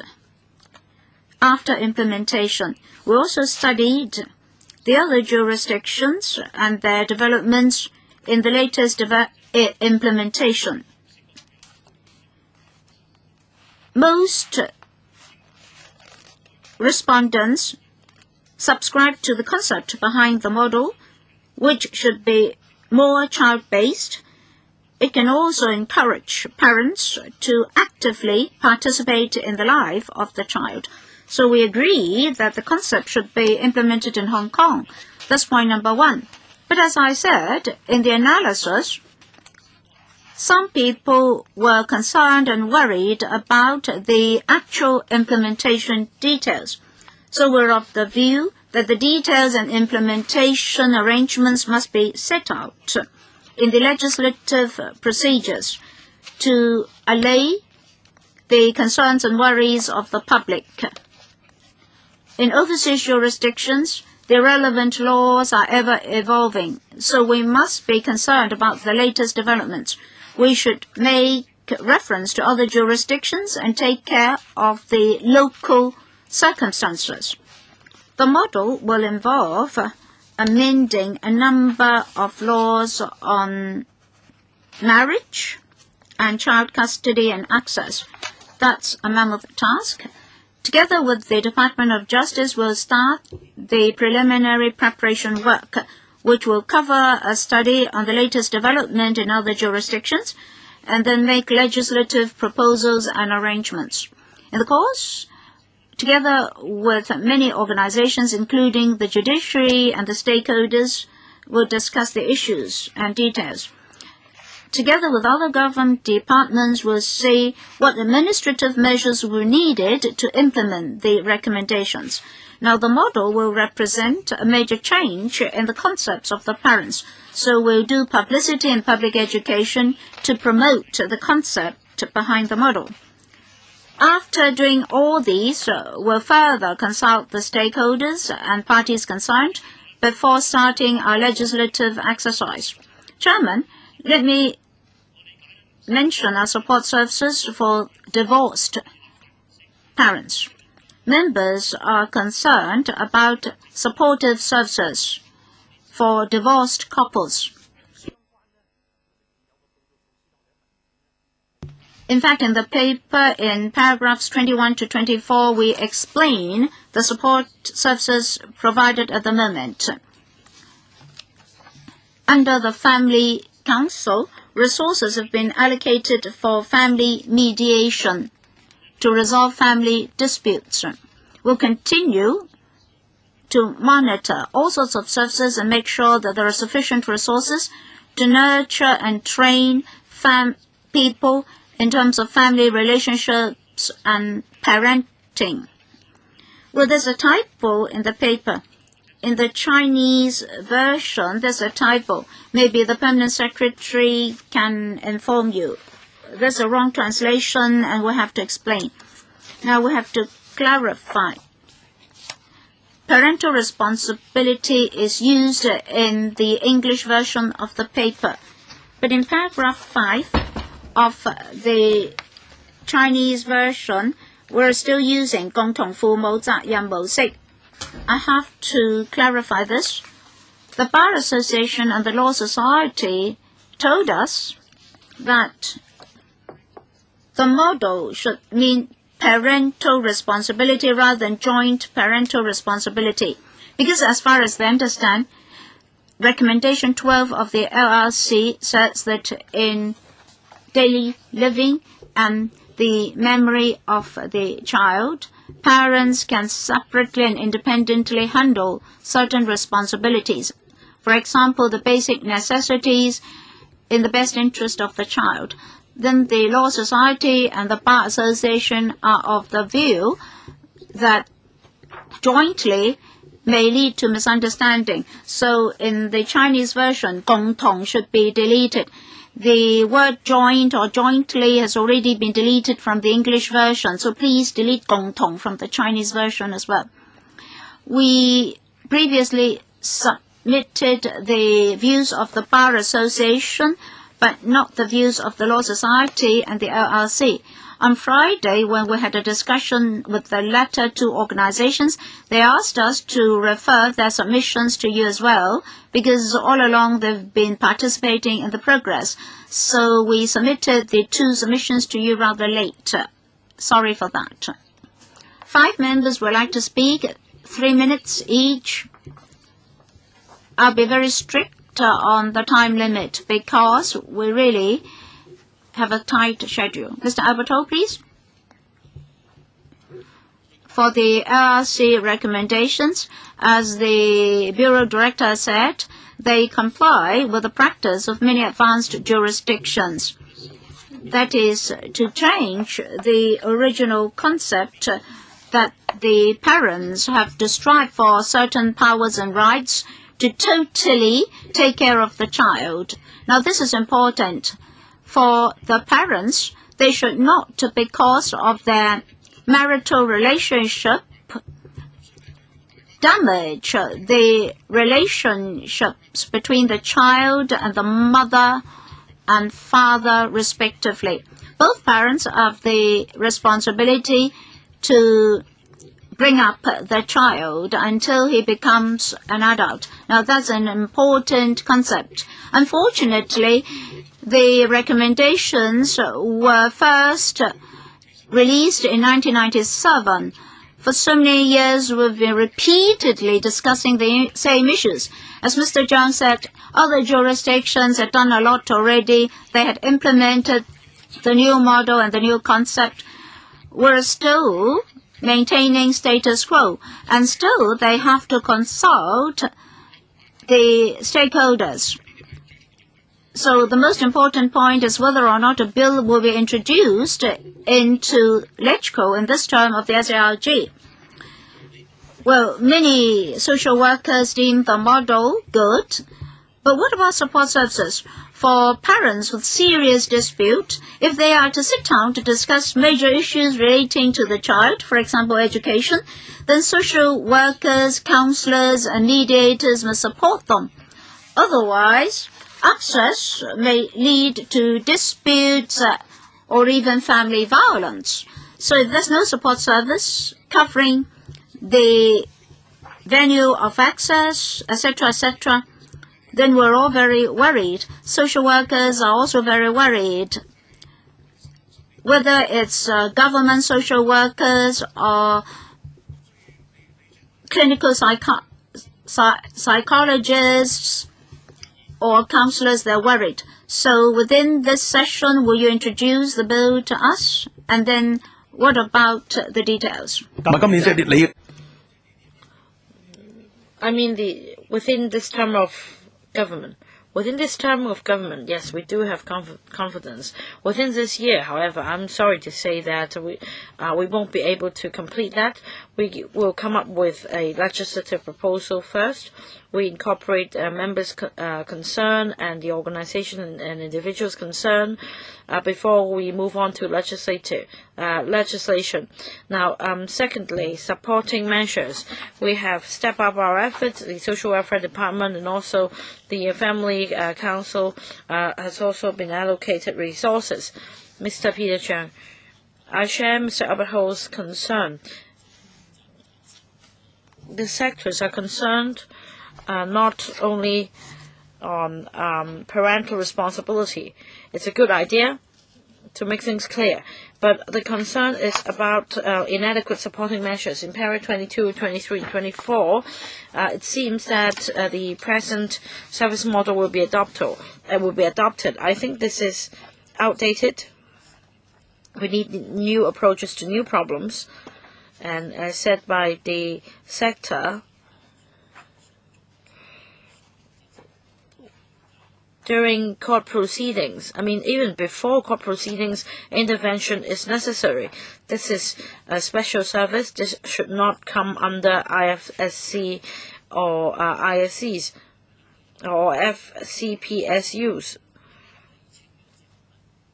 These are emergency cases, and there should be a special team to handle such matters. I think this should be open for discussion. Don't just tell us today that your supporting services are all adequate. Because we have a new procedure, we need new resources. I don't think Secretary will be able to answer us, but Secretary, you should give us direction. Don't just confine your solution to what's stated in para 22 and 23. Secretary, supporting services. Yes, I totally agree that these should be enhanced. P.S. Now, on this issue, we sought views from the Law Society and the Hong Kong Family Law Associations.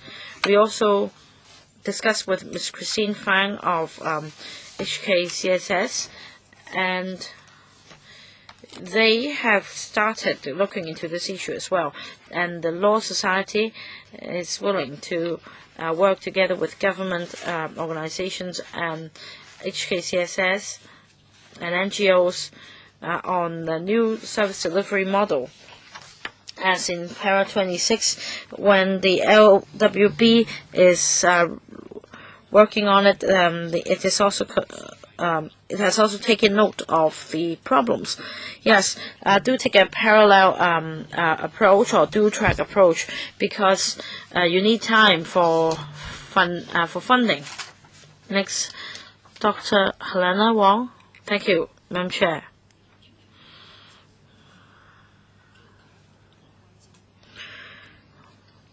Now, we're concerned about supporting services, and I've also read the opposing views, for example, on how the child's views should be sought, and about this parental responsibility.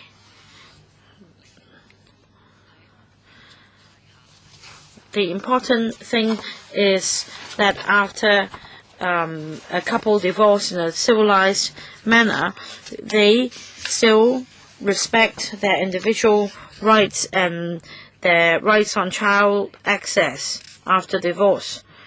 Now, we need to recognize that divorce rate is very high, maybe 1 in every 2 couples, almost 50%. So for those divorcing each other in a civilized manner, I don't think the rate is very high. So if you set such a high standard in order to achieve this new parental responsibility model, there are a lot of responsibilities that we're talking about. For example, for alimonies, very often one party will disappear and there is no way to get the money back. For the single parent, if you ask the single parent to seek the view of the other parent on major decisions like schooling and other matters, well, it's very difficult. And these are the opposing views. So unless the Secretary can tell us how these can be resolved, the community's view is that they're not being looked after. And about divorcing in a civilized manner, very often the couple don't want to see each other again. So there should be more counseling provided by counselors and mediators after divorce. I'm concerned about enforcement problems. Yes, thank you, Madam Chair. Now, many single mothers already pointed out the problems raised by Dr. Helena Wong, and the LRC made recommendations in this regard as well. For example, in relation to domestic violence, for parents divorcing each other because of domestic violence, the LRC recommendations, or paras 33 to 41, covered this circumstance. For other reasons, for example, maybe the one parent is out of Hong Kong, maybe one parent doesn't want to meet with the family, then the case could go back to court for handling. And the court will need to consider many factors before issuing an order. So some women may be concerned that the ex-husband might not be good for them. We still have a number of members, Dr. Fernando Zhang. Many women organizations are concerned about issues, and these issues are not resolved. Even for HKCSS, the paper states clearly that they're against legislation in this regard because service is inadequate. Now, for many divorcees, these cases might be a result of domestic violence, and the spirit remains. Although you have changed the wording, it's about joint responsibility, which means that after divorce, their suffering doesn't end. The person will continue to harass the family because he or she has to participate in making decisions for the child. So it's all wishful thinking. Of course, we agree that parental responsibility is important. For single parents, well, you already did away with the centers for single parents, and you have no support for them. In other countries, there are dedicated and specialized support, like peer support and legal support, technical support, so on and so forth. You have none. You just ask them to go to the integrated service, family services center. They can't even get their alimony, and you ask the ex-husband to participate in the decision-making process for the interest of the child. You will cause more litigation to be initiated. That's what happens in other countries. So you need to have more support services before legislation. Secretary. In fact, it's all very clear according to the response and concerns raised by single-parent families, etc. So the first step is education. We need to change the culture. Second step, we need to have adequate services so that women feel that these organizations can help them. Third point, we need to have a bill or a draft proposal. We need to write out the provisions. And for the hostile side, we need to set out the protections available for the child and the other side. I totally agree that it is not an easy task, but we need to set the direction and work on it. Next, Mr. Tang Ka-piu. Thank you, Madam Chair.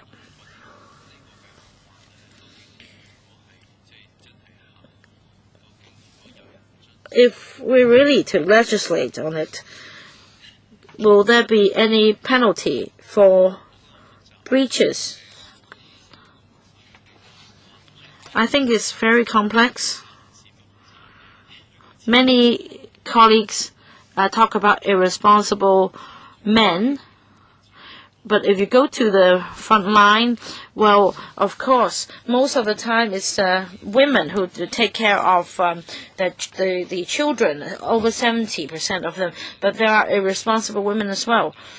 Some single fathers, for example, for single fathers, they may like to have access to the child after they lose the custody battle. And they have, in effect, no access to the child. So I don't know why you are adopting the highest standard. Secretary, can you tell us something about alimony?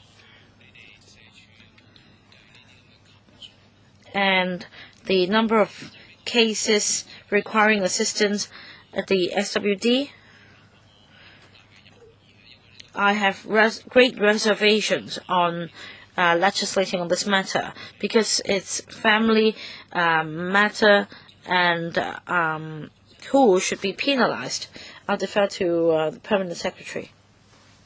In the LRC report, there was no recommendation on penalizing anyone for breach of the law, but normally for any breach of the law, the case could go back to court for orders to be issued. Now, I will defer to Mrs. Mack to say something about the work done by SWD. For assistance given to needy families, we will try to contact the party which is responsible for giving alimony. And other than that, we'll also provide financial assistance to needy families. Emotional support is, of course, provided by us as well. Access. Well, we look at the need as well. If necessary, the party can apply to a court for an order. I understand that there may be conflicts between parents. If necessary, our social workers will help on the spot for arranging access to the child. Mr. Tang Ka-piu.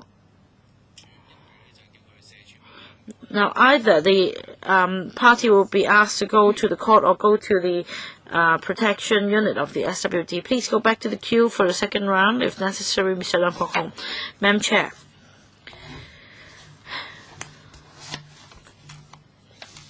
Now, it's the children's rights that's more important because they have no choices. And then, well, I think that the saying that it is in the best interest of children to stay in an intact family, I don't think this is right. You should help children to leave a broken and shattered family.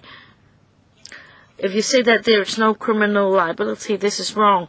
Family is the core of our social order, But families are getting more and more broken. And under this system, if you force victims like children or women, well, we need to set priorities. If you talk about bodily contact or violence, then usually men would be in will gain the upper hand, employment issues as well, and you should in fact protect women and children first. So you have to solve that first. Don't force separated couples to mediate and settle. I'm also from a broken family. For my mother, she approached my ex-father just to obtain more money to give me a better living. But eventually, she couldn't really get support from him.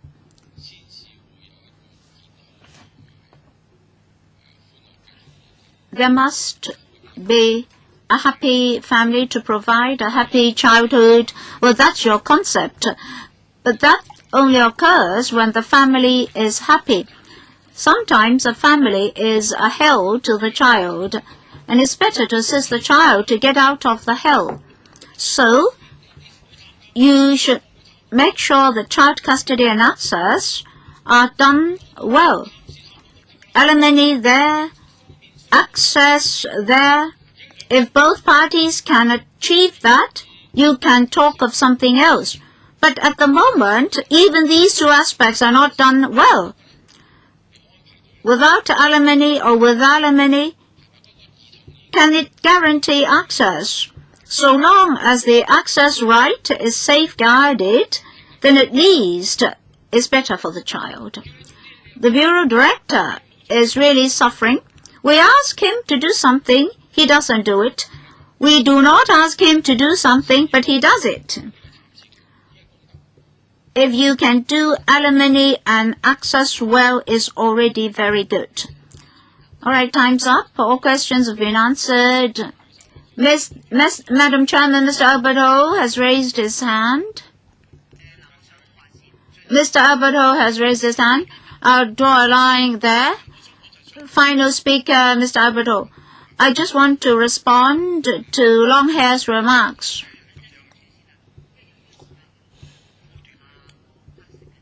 Due to time constraint, we're already eating into the time of the next item, all right? Albert Ho, last speaker. I understand the reality mentioned by Mr. Long Kwok Kong, but I think we have to clarify certain concepts. We're not trying to reorganize the broken family. The family is broken already. But we should not allow the child, we should not ask the child to choose one out of the two. Say if one parent succeeds, the child should not be cut off from the other parent. Or even if there's no more feeling between the father and the father and mother still should have some joint responsibility towards the child. That is, the child should not just get one single parent as a result of a broken family. Of course, I understand that some problems have led to the situations mentioned by Longhair, so support services are important. Joint custody is already done or being done under the old concept by the courts. But in certain cases, like in cases with a disabled child, what about his education? Should it be allowed to go overseas to further his studies, etc., etc.? The major direction is correct, but if support services are not good enough, we have concerns.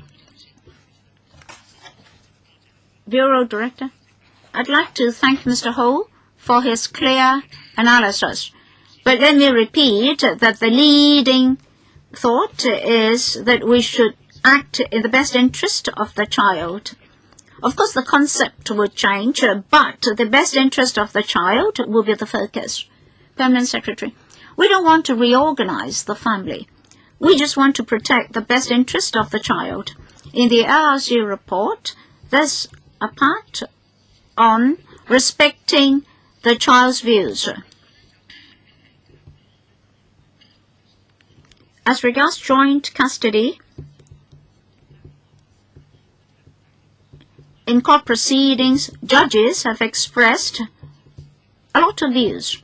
So if we can have a clear system to delineate how certain scenarios should be handled, then even after the father and mother are separated, the child will be well taken care of. I'd like to repeat another point. We understand all the concerns. We're not legislating today. We would like to formulate the concrete legislative proposals first, before consulting you and other stakeholders to see whether concerns have been addressed before we start legislating. So we understand all the concerns. So we would like to pass our recommendations to members first before introducing the bill to the electrical. So colleagues, we're finished with this item. If colleagues still have other questions, please talk to the Bureau Director and the Permanent Secretary after the meeting. We'll proceed to the next item on the agenda. Please invite the officials to come in. Review of disability allowance.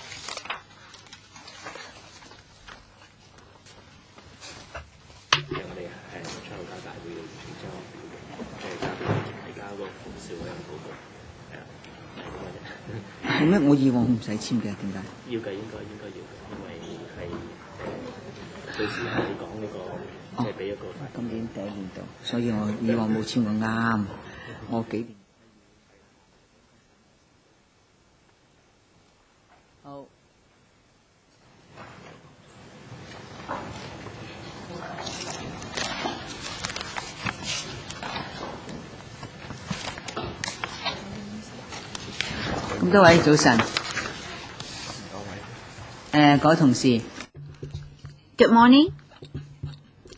Colleagues, this meeting will last till 1 p.m., as I said just now. I ask the officials to introduce the paper to us briefly first, and then members will ask questions. Again, 3 minutes per member. Permanent Secretary. Thank you, Chairman. Due to time constraints, I'll briefly introduce the paper to you. On the 25th of February, my colleagues and I attended a meeting. The LW Bureau just set up an interdepartmental working group on the issue. We will update you on the latest situation. Different policy bureaus, departments, and hospital authority are represented on the working group. Today we have 9 representatives here. In the past few months, the working group worked actively to work out the future direction in terms of reference of the working group and to conduct reviews on a number of issues. In the paper, we explain up to today what our observations are and what our latest views are. I'd like to briefly mention that our major observations and views are as follows. At present, what are the arrangements of the DA? In the paper, we explain in paragraphs 3 to 6 the existing arrangements. Basically, there are 2 alliances. One for the seriously disabled, the severely handicapped, $1,450 at the moment, and then for the more severely handicapped is $2,900. No means test and no means declaration for both. The definition is that the limbs and physical conditions of the person concerned satisfy the 8 conditions set out in the annex. Loss of 2 limbs, loss of 2 hands, or loss of 2 thumbs and fingers, loss of leg or above knee, loss of arm at shoulder, loss of arm between elbow and shoulder, loss of arm at elbow, loss of leg at hip, etc. As for the mental handicaps, we would see whether the mental condition of the person severely needs support from other people. What does that mean? Paragraph 4A, B, C, D set out the criteria. Doctors will check the list to see whether the conditions are included under the 8 categories. Then is severe handicap. Beyond those 8 categories, we'll see whether there are other conditions that satisfy 4A, B, C, and D. If so, is severe disability. As for the more severe category that requires special care, then it will be the higher DA, and we'll say whether continuous care is required. As for whether or not loss of one limb, you see that it's not within the list. As I said, the severity of the disabilities that I just mentioned exceed loss of one limb, which does not qualify for a disability allowance. 268 persons with loss of one limb are able to obtain the disability allowance because there might be other reasons for the doctor to consider the person satisfying for A, B, C, and D. So a DA would be given. But normally, loss of one limb would not render the person eligible. But 268 people are eligible. What's meant by loss of one limb? Is it loss of the limb itself or loss of the functions of the limb? We have to look into that. The fourth question we have to ask is that for those who have lost one limb, if we are to provide an extra allowance for loss of one limb, then even if there is a discrepancy between loss of one limb and the other severe disabilities, should we accord the same DA or another amount of allowance? Because loss of one limb is lighter in severity, so we would like to work out the answers. How should we define loss of one limb? What about loss of functions of the limb? Then how are we going to assess those persons who are not entitled to disability allowance at the moment? Together with the doctors of the Department of Health, we observe that clinical diagnosis would be difficult and will have great difficulty in assessing the financial position of the person concerned. To avoid double welfare for a person, say the person is enjoying CSSA or OAA or elderly assistance, etc., then he may not need a DA. Well, at the moment, we can handle loss of one limb first.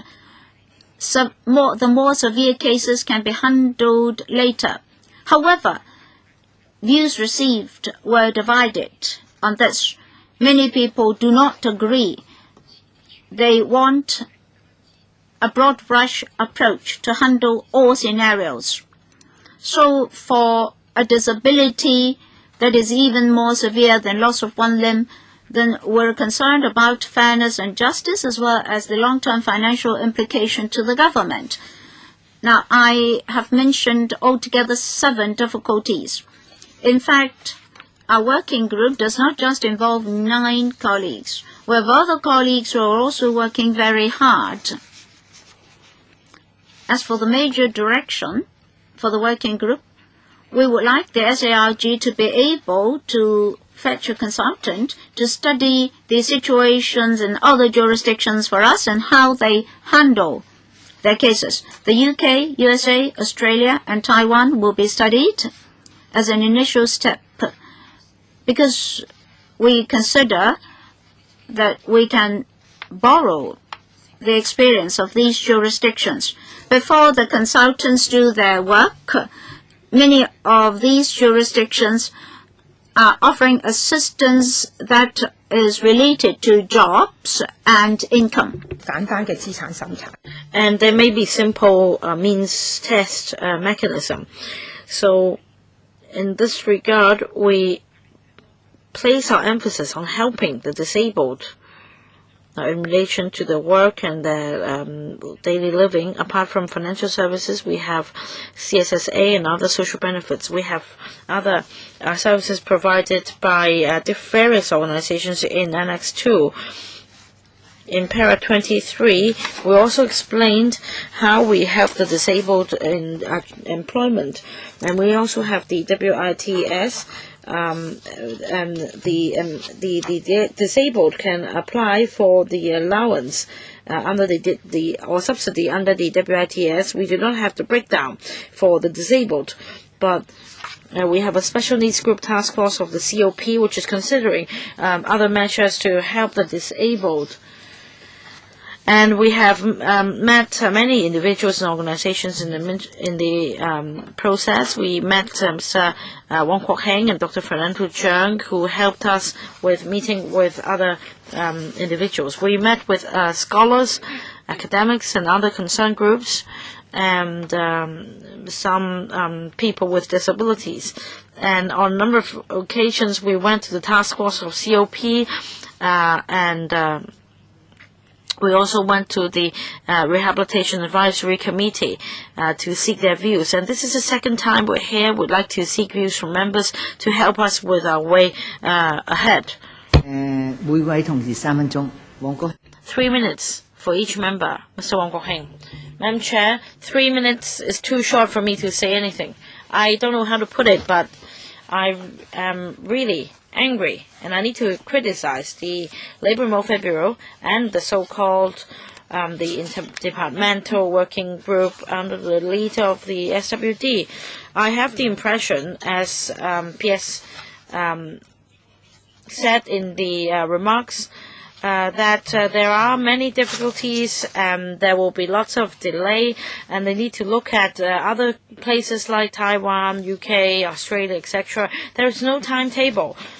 So, when do we have a timetable? Mr. Lee Shing-leung sought help from the government in June 2008. He is a person with loss of one limb, and Mr. Matthew Jiang is not here, and he personally submitted a letter to Secretary, and it's been 7 years. Our war with the Japanese lasted only for 8 years. So, setting aside this Lee Shing-leung's case, the Ombudsman in 2009, in October, issued an investigation report, and it's been 6 years. And this year, in January, on the 13th of January this year, I was told that your department had not implemented any recommendations from the Ombudsman. You're complicating matters. It's very clear from the Ombudsman that there should be intervention by social workers in the assessment process, and you did not implement this recommendation. You left it all to doctors. The Ombudsman also asked you to consider the daily living needs, for example, going to work, going to the clinics, or other social needs of the disabled, and you neglected this recommendation. And also another recommendation from Ombudsman on the level of disability, you ignore the recommendation. You adhere to the 1973 standard requiring 100% disability. Does it mean that nothing will be done until Mr. C.Y. Leung's term expires? You need to wait until 2017. And what about the $2 concessionary fare? It's a very simple gesture you can provide this concession to those with loss of one limb? It's very simple. 2 questions. Madam Chair, last time we attended this meeting, we understood that there is a strong wish from members for a timetable. In fact, in paragraph 19 of the paper, we already reported to members that after looking into the issues, we will come back. But we need to, first of all, look at the consultant's report, and also the CNSD is conducting a new round of survey on PWDs, and things will be clearer after their study. We are using the data obtained in 2006 at the moment.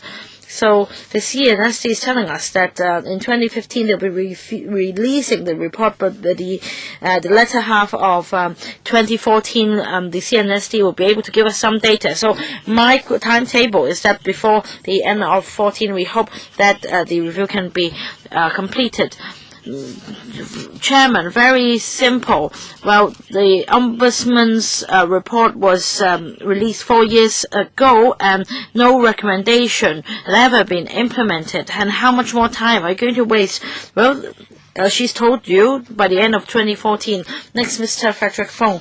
Well, I make this remark at the COP, and I need to repeat it. Again, she said that she said that she would consider my comments. So that means that she hasn't considered my comments at all. And I want to talk about Spain. In Spain, they have a very clear policy for PWDs. They have different levels of disability, 100%, 40%, 30%. For those with 30% disability, they will help with their job seeking. For example, they will provide concessions for employers of PWDs in terms of equipment and facilities. For those with 60% disability, a social worker will be assigned to watch over the employment situation of PWDs. So I already made these suggestions at the COP, and it seems that you're ignoring my suggestions. Am I suggesting that we should jump from the current situation to the Spanish model? No, but at least there should be different levels of disability, at least 2 or 3 levels. Now it's just 100% disability. If you say we're unable to classify them, then what about Spain? They have 30% and 60% disability. So my suggestion is that this initial stage we should classify them as 50% and 100% disability instead of all or nothing. Yes, I heard your view, Mr. Fong, but at the time when you made that comment, the CPU already engaged a consultant. I mean, the brief was already released, and I did listen to your view. We will talk to them about the Spanish model.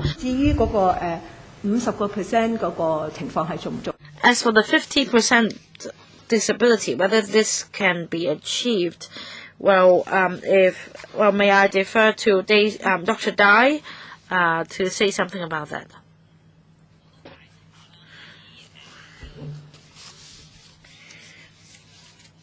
Now let me explain. In the assessment process, the role of medical doctors is to give diagnosis and give treatment. We seldom, I can say we do not determine the level of disability of our patient. What we do under the existing mechanism is that, as said by PS just now, we have set standards and set assessment criteria, and we follow those criteria. We have an assessment form which is familiar to members.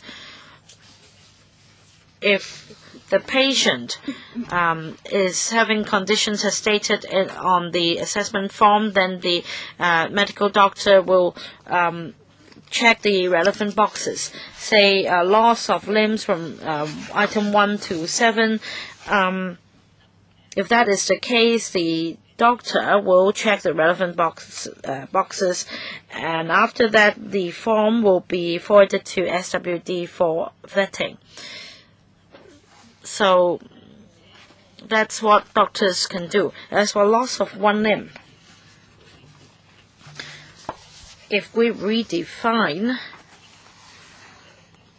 what loss of one limb means, and if the assessment criteria are changed, for example, loss of, say, an arm or a leg, or if we all agree that loss of one limb from shoulder down, and loss of arm and shoulder, and if these are set in the form, then doctors will be able to verify them.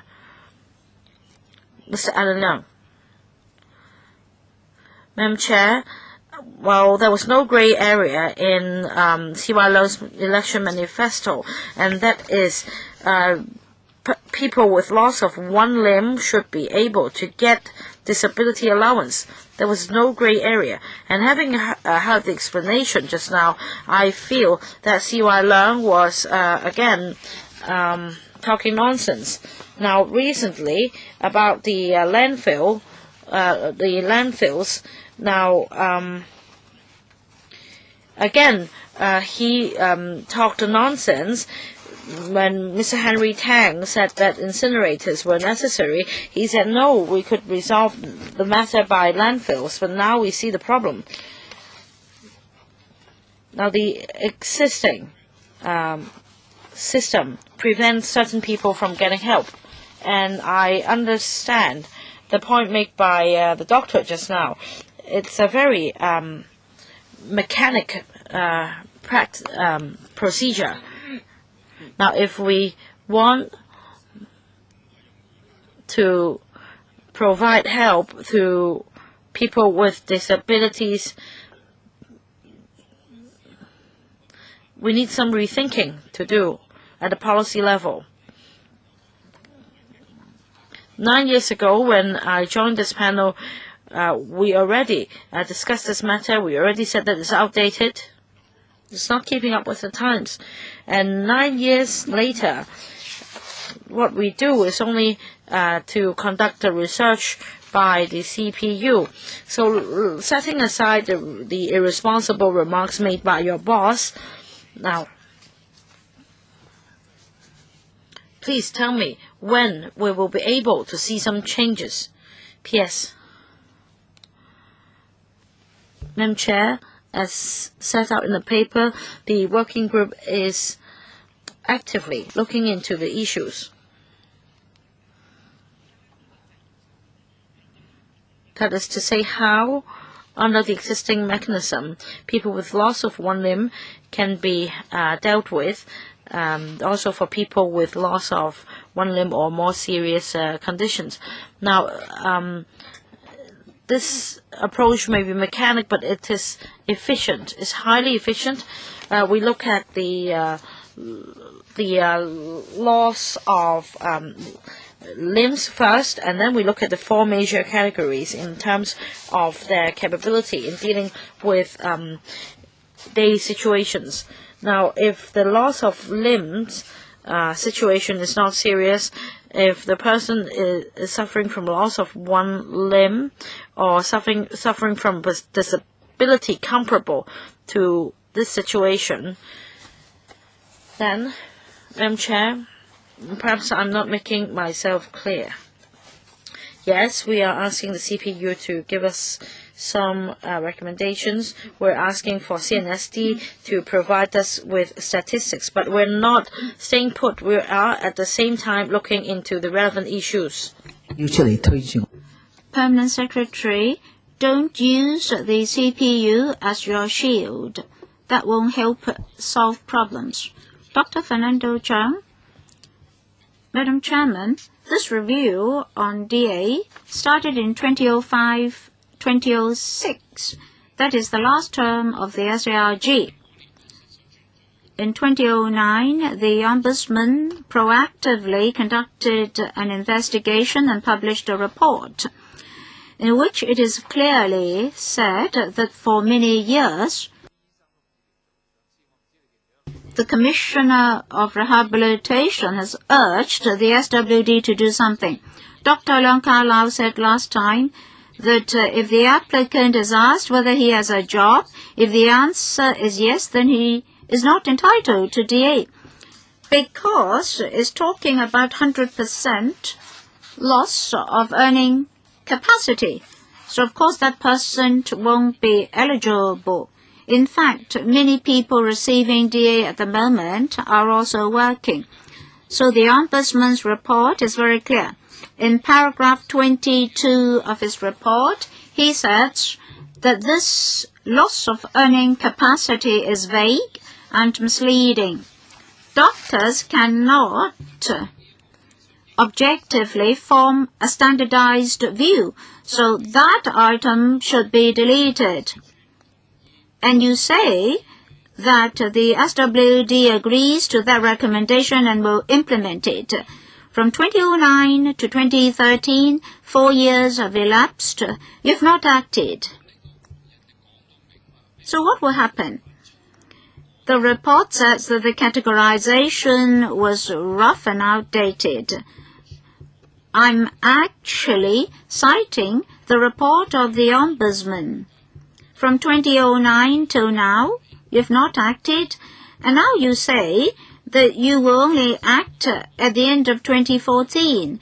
You've promised to implement the recommendations, but you do not act. You say implementation will only be at the end of 2014. Honestly speaking, care for the disabled is very weak in Hong Kong. In overseas jurisdictions, they use social insurance to protect the disabled. And many families with disabled members are suffering miserably. And then you use employees' compensation ordinance to cover the severe disabilities. That's a piece of outdated legislation. And only about 140 people are receiving DA. If you use report number 48 in 2012, at present, or 2002, there are already over 480,000 disabled persons. You should adopt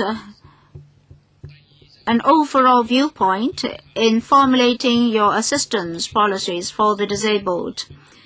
The Ombudsman already pointed out your problems. You admitted those problems, but for 4 years you have not been acting.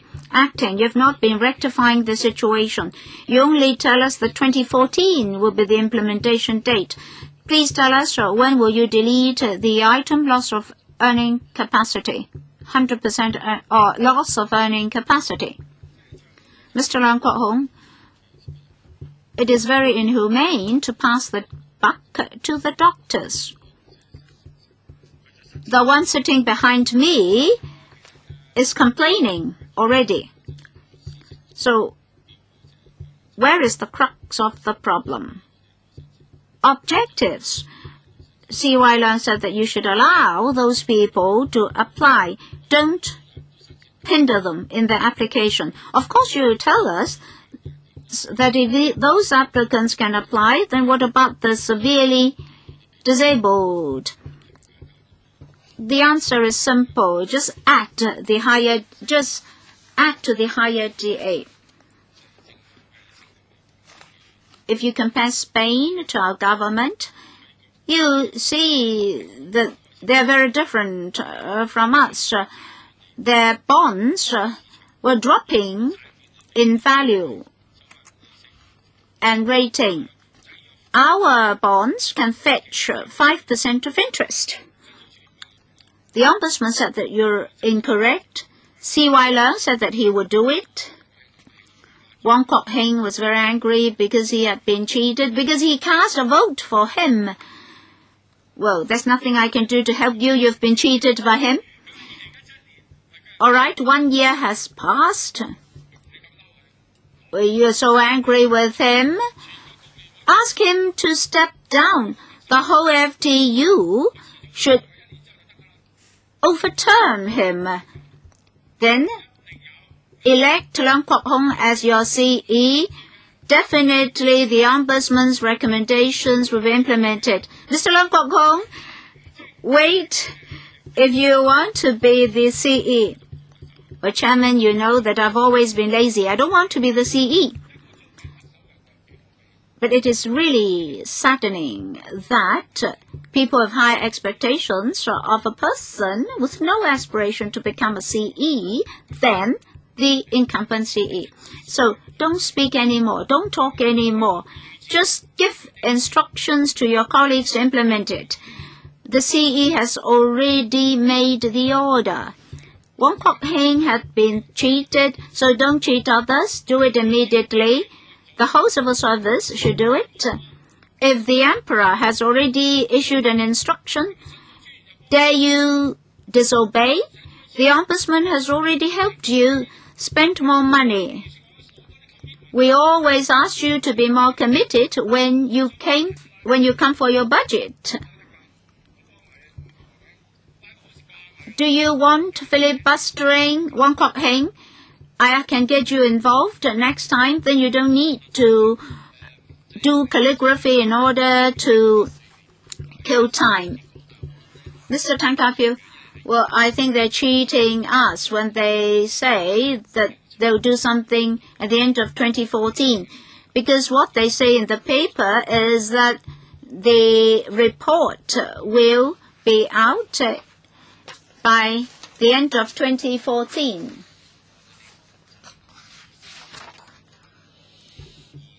The greatest difficulty here is that even doctors find it difficult to assess disability. So why should you rely so much on the statistics or the report of the CNS department? I'm looking at the permanent secretary. When you review the DA, you should consider this. If the CNS department at the end of 2014 says that there are 500,000 disabled persons in Hong Kong, will you be worried and scared? What are the considerations within the government? You've asked the CNS department to come. Nothing to do with the CNS department. I just want to know the considerations of the permanent secretary. As I said just now, we'll read the consultant's report as well as the latest figures from the CNS department to see the actual circumstances of the disabled, their age, whether they have jobs, and other particulars. Concurrently, the working group will act. It will not wait for the two reports. We're exploring the 7 questions. When I mentioned the end of 2014, I was not referring to the CNS department's report, which would only be released in 2015. At the end of 2014, the working group would have completed its work because you want us to work quickly. So we would like to finish our work by the end of 2014. So I was not referring to the consultant's report. Will you consider the number of disabled persons when you decide whether or not to change the DA? Permanent Secretary, we're now holding existing information like those from the CNS department in 2006, those from the Hospital Authority and the SWD. As I say in the paper, at this juncture, it is not possible for us to draw a line starting from loss of one limb. As Mr. Feng said,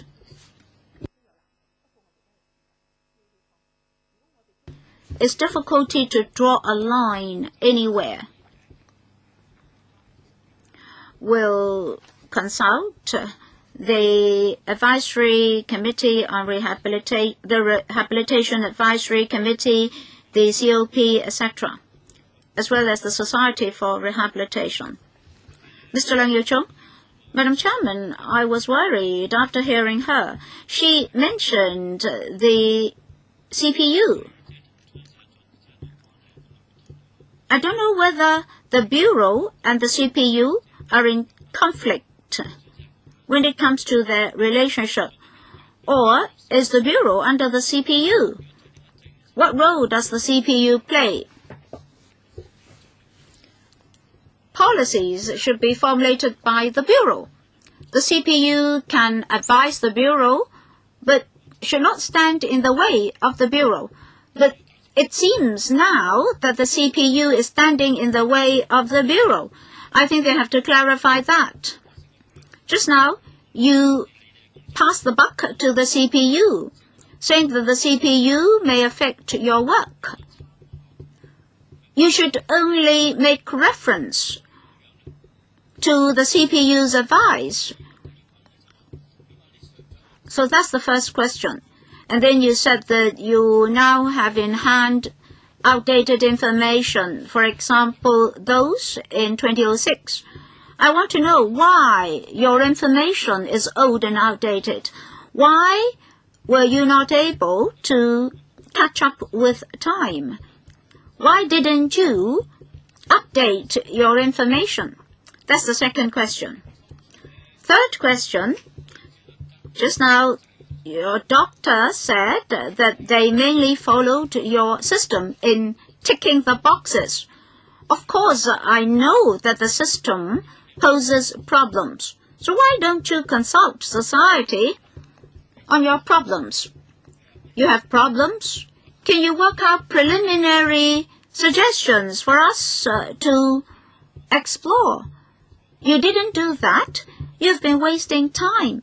Fernando Zhang said that discussion started in 2006. You've wasted 6 to 7 years' time. Why?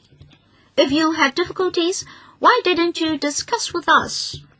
That's the third question. Chairman, please ask them to answer. Thank you, Permanent Secretary. Brief answers, please. Maybe I did not make myself clear enough. It's precisely like Mr. Leung said, the CPU is not to make decisions for us. The CPU is not represented on our working group.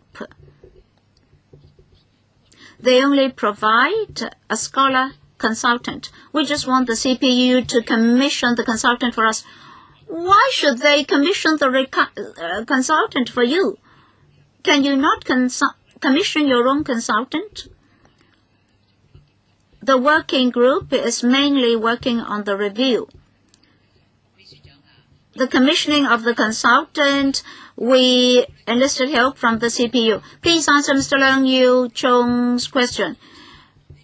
We're so impressed by the CPU's delay on MPF study, which took 10 years. Nothing comes forth yet. We have to ask the CPU to commission a consultant. Why? Why? In the past, you contract out your consultancy work. What difficulty is there? Well, this time we would like to enlist the assistance of a scholar. In the past, scholars had been commissioned as consultants. Well, they have to clarify this. This is important. There was this past practice for bureaus to commission outsiders from the academic sector or the business sector to do consultancy study. Is it that there is a major change in policy that all consultancy work has to go through the CPU? Otherwise, why you need to go through them? Leung Yiu-chung, you have already exceeded your time. I know, but they have to answer this. Permanent Secretary, your remarks were very poor. Why should you wait for the CPU? Why should you commission a consultant through the CPU? Why you need so much time? Can we bypass the CPU? Yes, of course. We need to make it clear. Is it a policy that you must go past CPU, or is it out of your own initiative? Is it a matter of convenience? If it's not a matter of convenience, that means it's a policy from the top. No, it's not the policy from the top. We'd like to commission an academic. It's really, you really can't explain it away.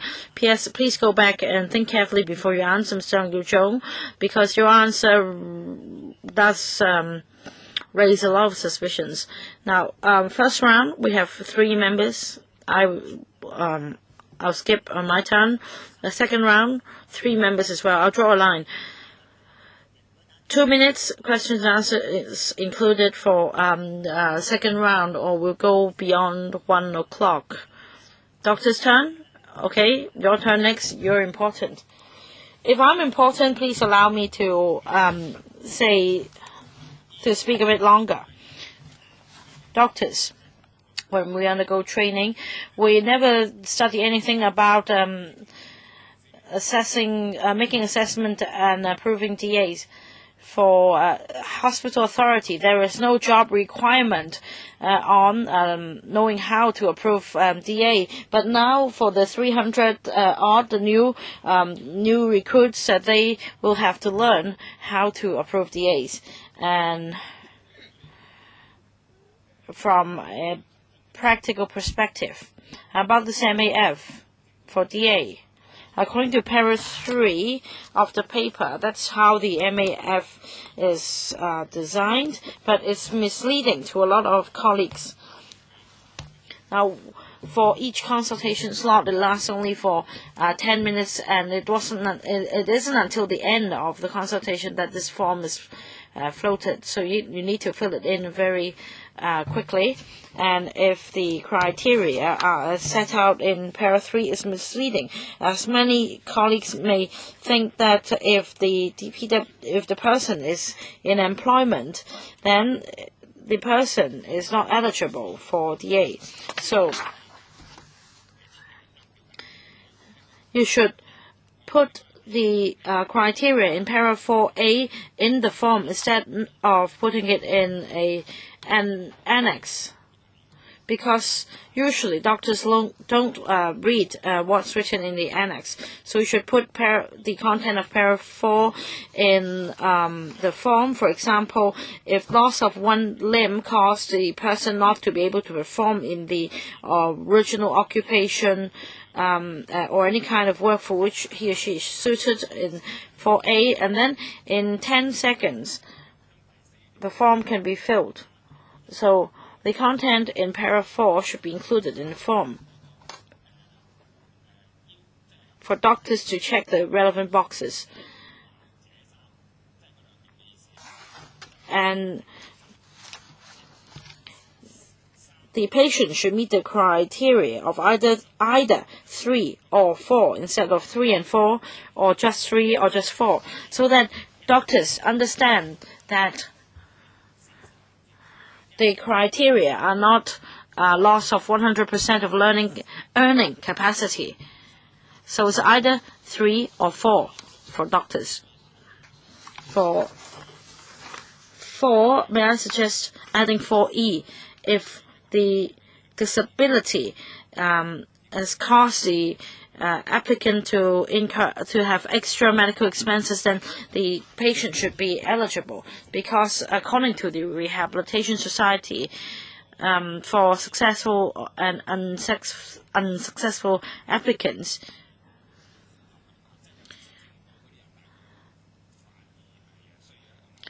let's say for unsuccessful applicants, sometimes they need to pay additional medical expenses. So please consider adding 4E about extra medical expenses.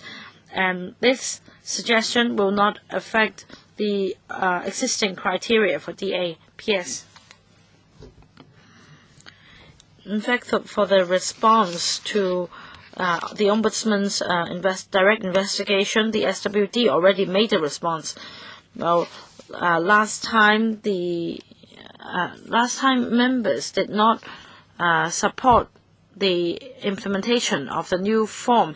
Last time, Mr. Fong, a deputy director, was here, and it seems that members did not agree to the implementation of the new form.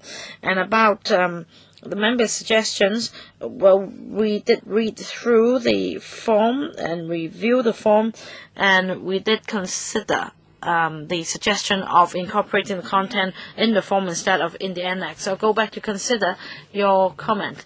Time is tight. A member has floated a temporary motion. Mr. Tan Ka-pil, if you want to move temporary motion, please do so before the time runs out. Next, Mr. Frankie Yik, 3 minutes. I have some inferences to draw. Well, just now a member asked why the government has been dragging its feet, and PS already said that the data she has dated back in 2006. Now, the Secretary already explained that this term of government is committed. So they are working on it, and Mr. Leung Kwok-hong's point is also right.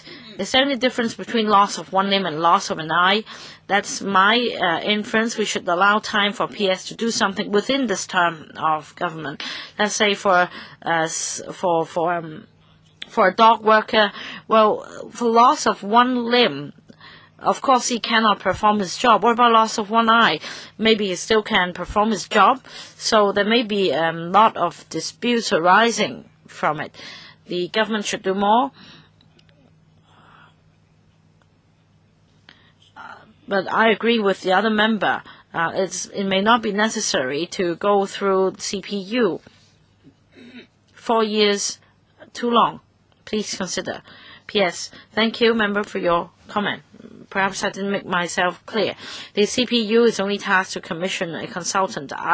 We and the team directly monitor the consultant. So this working group and our colleagues would monitor the consultant instead of the CPU. Well, this is for Permanent Secretary's consideration. We have the impression that the CPU has a role to play and has control over your work, and it is bad. Mr. Poon Siu-ping, I think that you are complicating matters. P.S. said just now that there will be survey and the CPU will be commissioned to conduct the research. And in paragraph 14, you said that a survey was conducted in 2006, and then those answers in the surveys were subjective and as a result, it could not provide reliable basis for assessing people with different levels of disability. I don't know whether the new survey will be different from the old one. If you say that the old one couldn't achieve its purpose, then does it mean that the new survey will be able to achieve this purpose and be more objective? I would defer to Mr. Leung from CNST to take this question.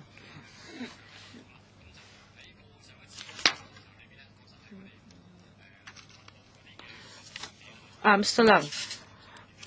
Yes, it's true that during the last survey, we did not ask the PWD the level of disability because of difficulties. But this time we will ask these questions. We'll ask whether the subject experiences severe difficulty in, for example, his visual functioning, whether he can read clearly, then we can roughly estimate the level of disability and the number of people involved. So more information will be provided in this survey. In other words, you only rely on the data subject to provide you with subjective answers. So there won't be much difference from the last survey. My understanding is that more details will be obtained. Well, like Mr. Frankie Yik said, loss of one eye doesn't mean loss of working capacity. Next, Mr. Wong Kwok Hing, and then Dr. Fernando Zhang and Tan Ka-pyo. I raised my hand and said, yes, I promise you. The answer wasn't given just now. 2 minutes for each. I need to further extend the meeting by 10 minutes or so. So 10 minutes extension, I'm sorry. Mr. Wong Kwok Hing, Madam Chair. I'd like Ms. Tam to follow up on this answer. Why did you accept the Ombudsman's direct investigation report and yet you have not done anything? $2 concessionary fare, why don't you implement it immediately for those with loss of one limb so that they can enjoy a $2 fare? First question, I will ask Mr. Fong to answer you. In fact, about the Ombudsman's recommendations last December and in February, we explained the situation to members. Now, the recommendation was about the review on the medical assessment form and also on the criteria for public transport fare concession. And more transparency should be given so that the assessment could be more objective and the roles of relative departments could be set out more clearly. And these recommendations have been followed up. Thank you, Mr. Fong. In fact, on the 13th of January this year, the Ombudsman replied in writing to me. I cannot read out the letter, but in the letter it clearly states that you have not implemented the recommendations from the Ombudsman. Mr. Fong, the 8 recommendations from the Ombudsman have been responded to, and we have replied to the Ombudsman. We have explained at this meeting. Well, Mr. Fong, is about implementation. It's not about studies. Next question, $2 public transport concession, fare concession. We are looking into this issue at the same time. Now, the problem is you have been looking into this issue for a long time, and you still need more time. 2 times ago, Dr. Fernando Zhang and I were here discussing the same issue, and after 2 times, we're still looking into the same issue. Dr. Fernando Zhang.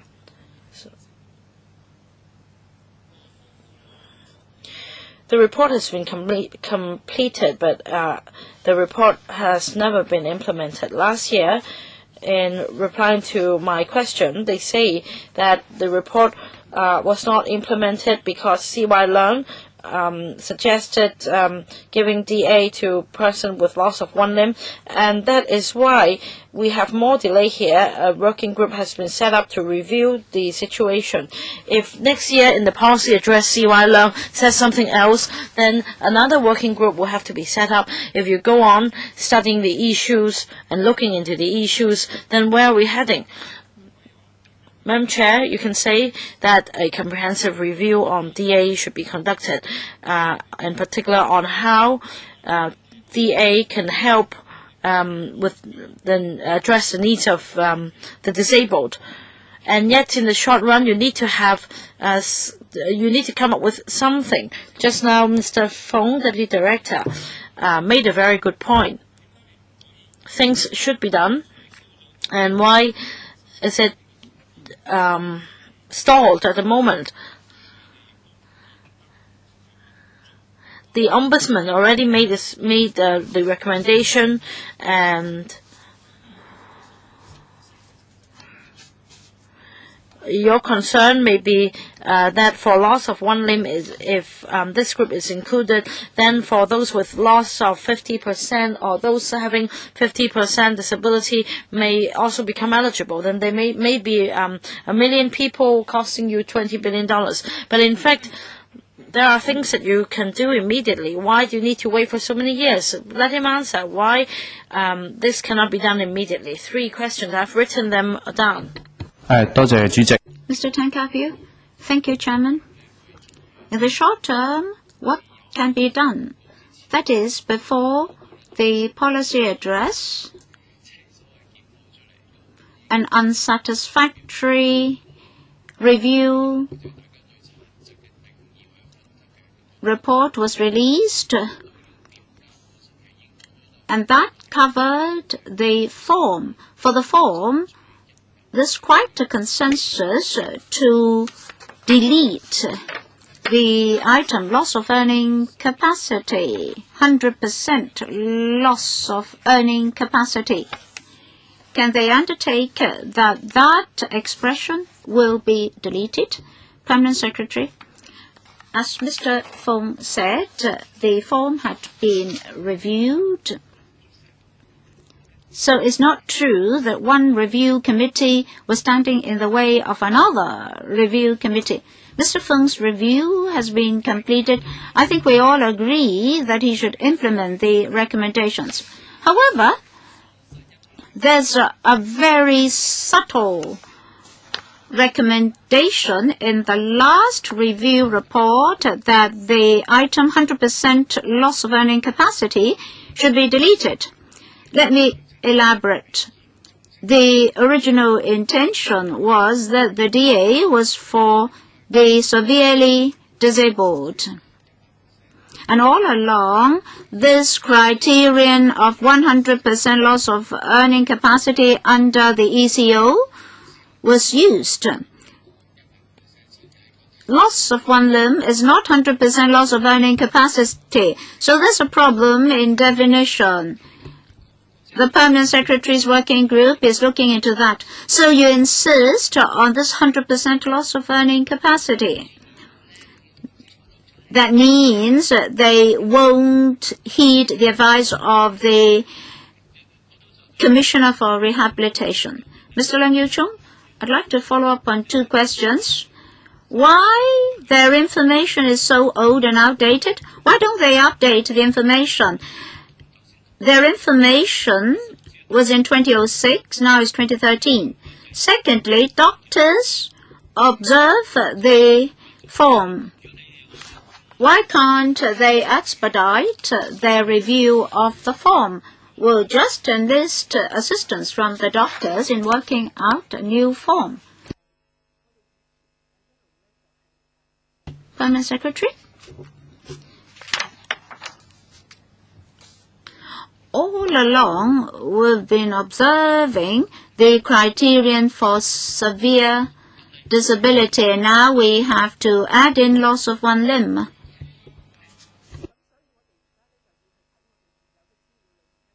That's why we're still looking at the information in hand. It's not true that we're not referring to the 2006 information.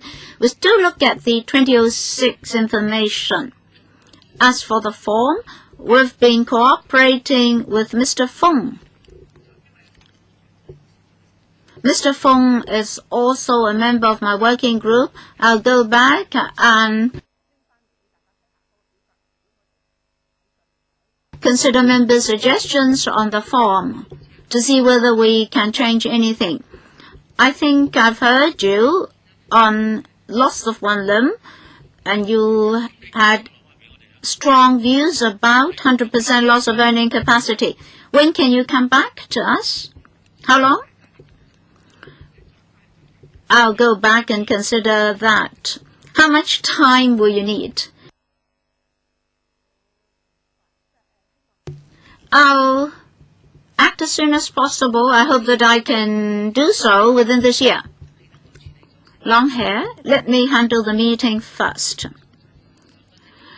I asked for another 10 minutes because I knew that you had a great deal of dissatisfaction. Permanent Secretary, for the first meeting of the new session, you should be able to come up with responses to a number of issues. First of all, as Dr. Leung suggested, you should have reviewed the form. I can't see why Mr. Fung is an obstacle. Here, Mr. Fung is a very kind person.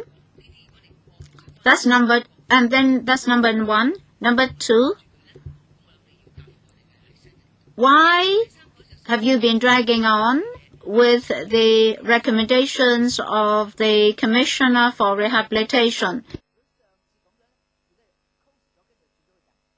And then thirdly, for the Commissioner for Rehabilitation, recommendations were put forth and then files were closed, and you now revisit the recommendations.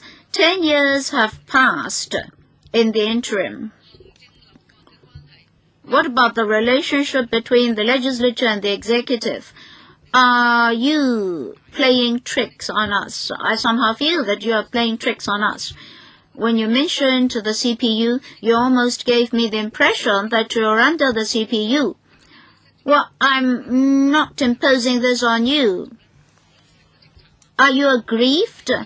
Do you need the CPU to work out the policies for you? Is it that all university studies have to go through the CPU before you're asked to assess the outcome?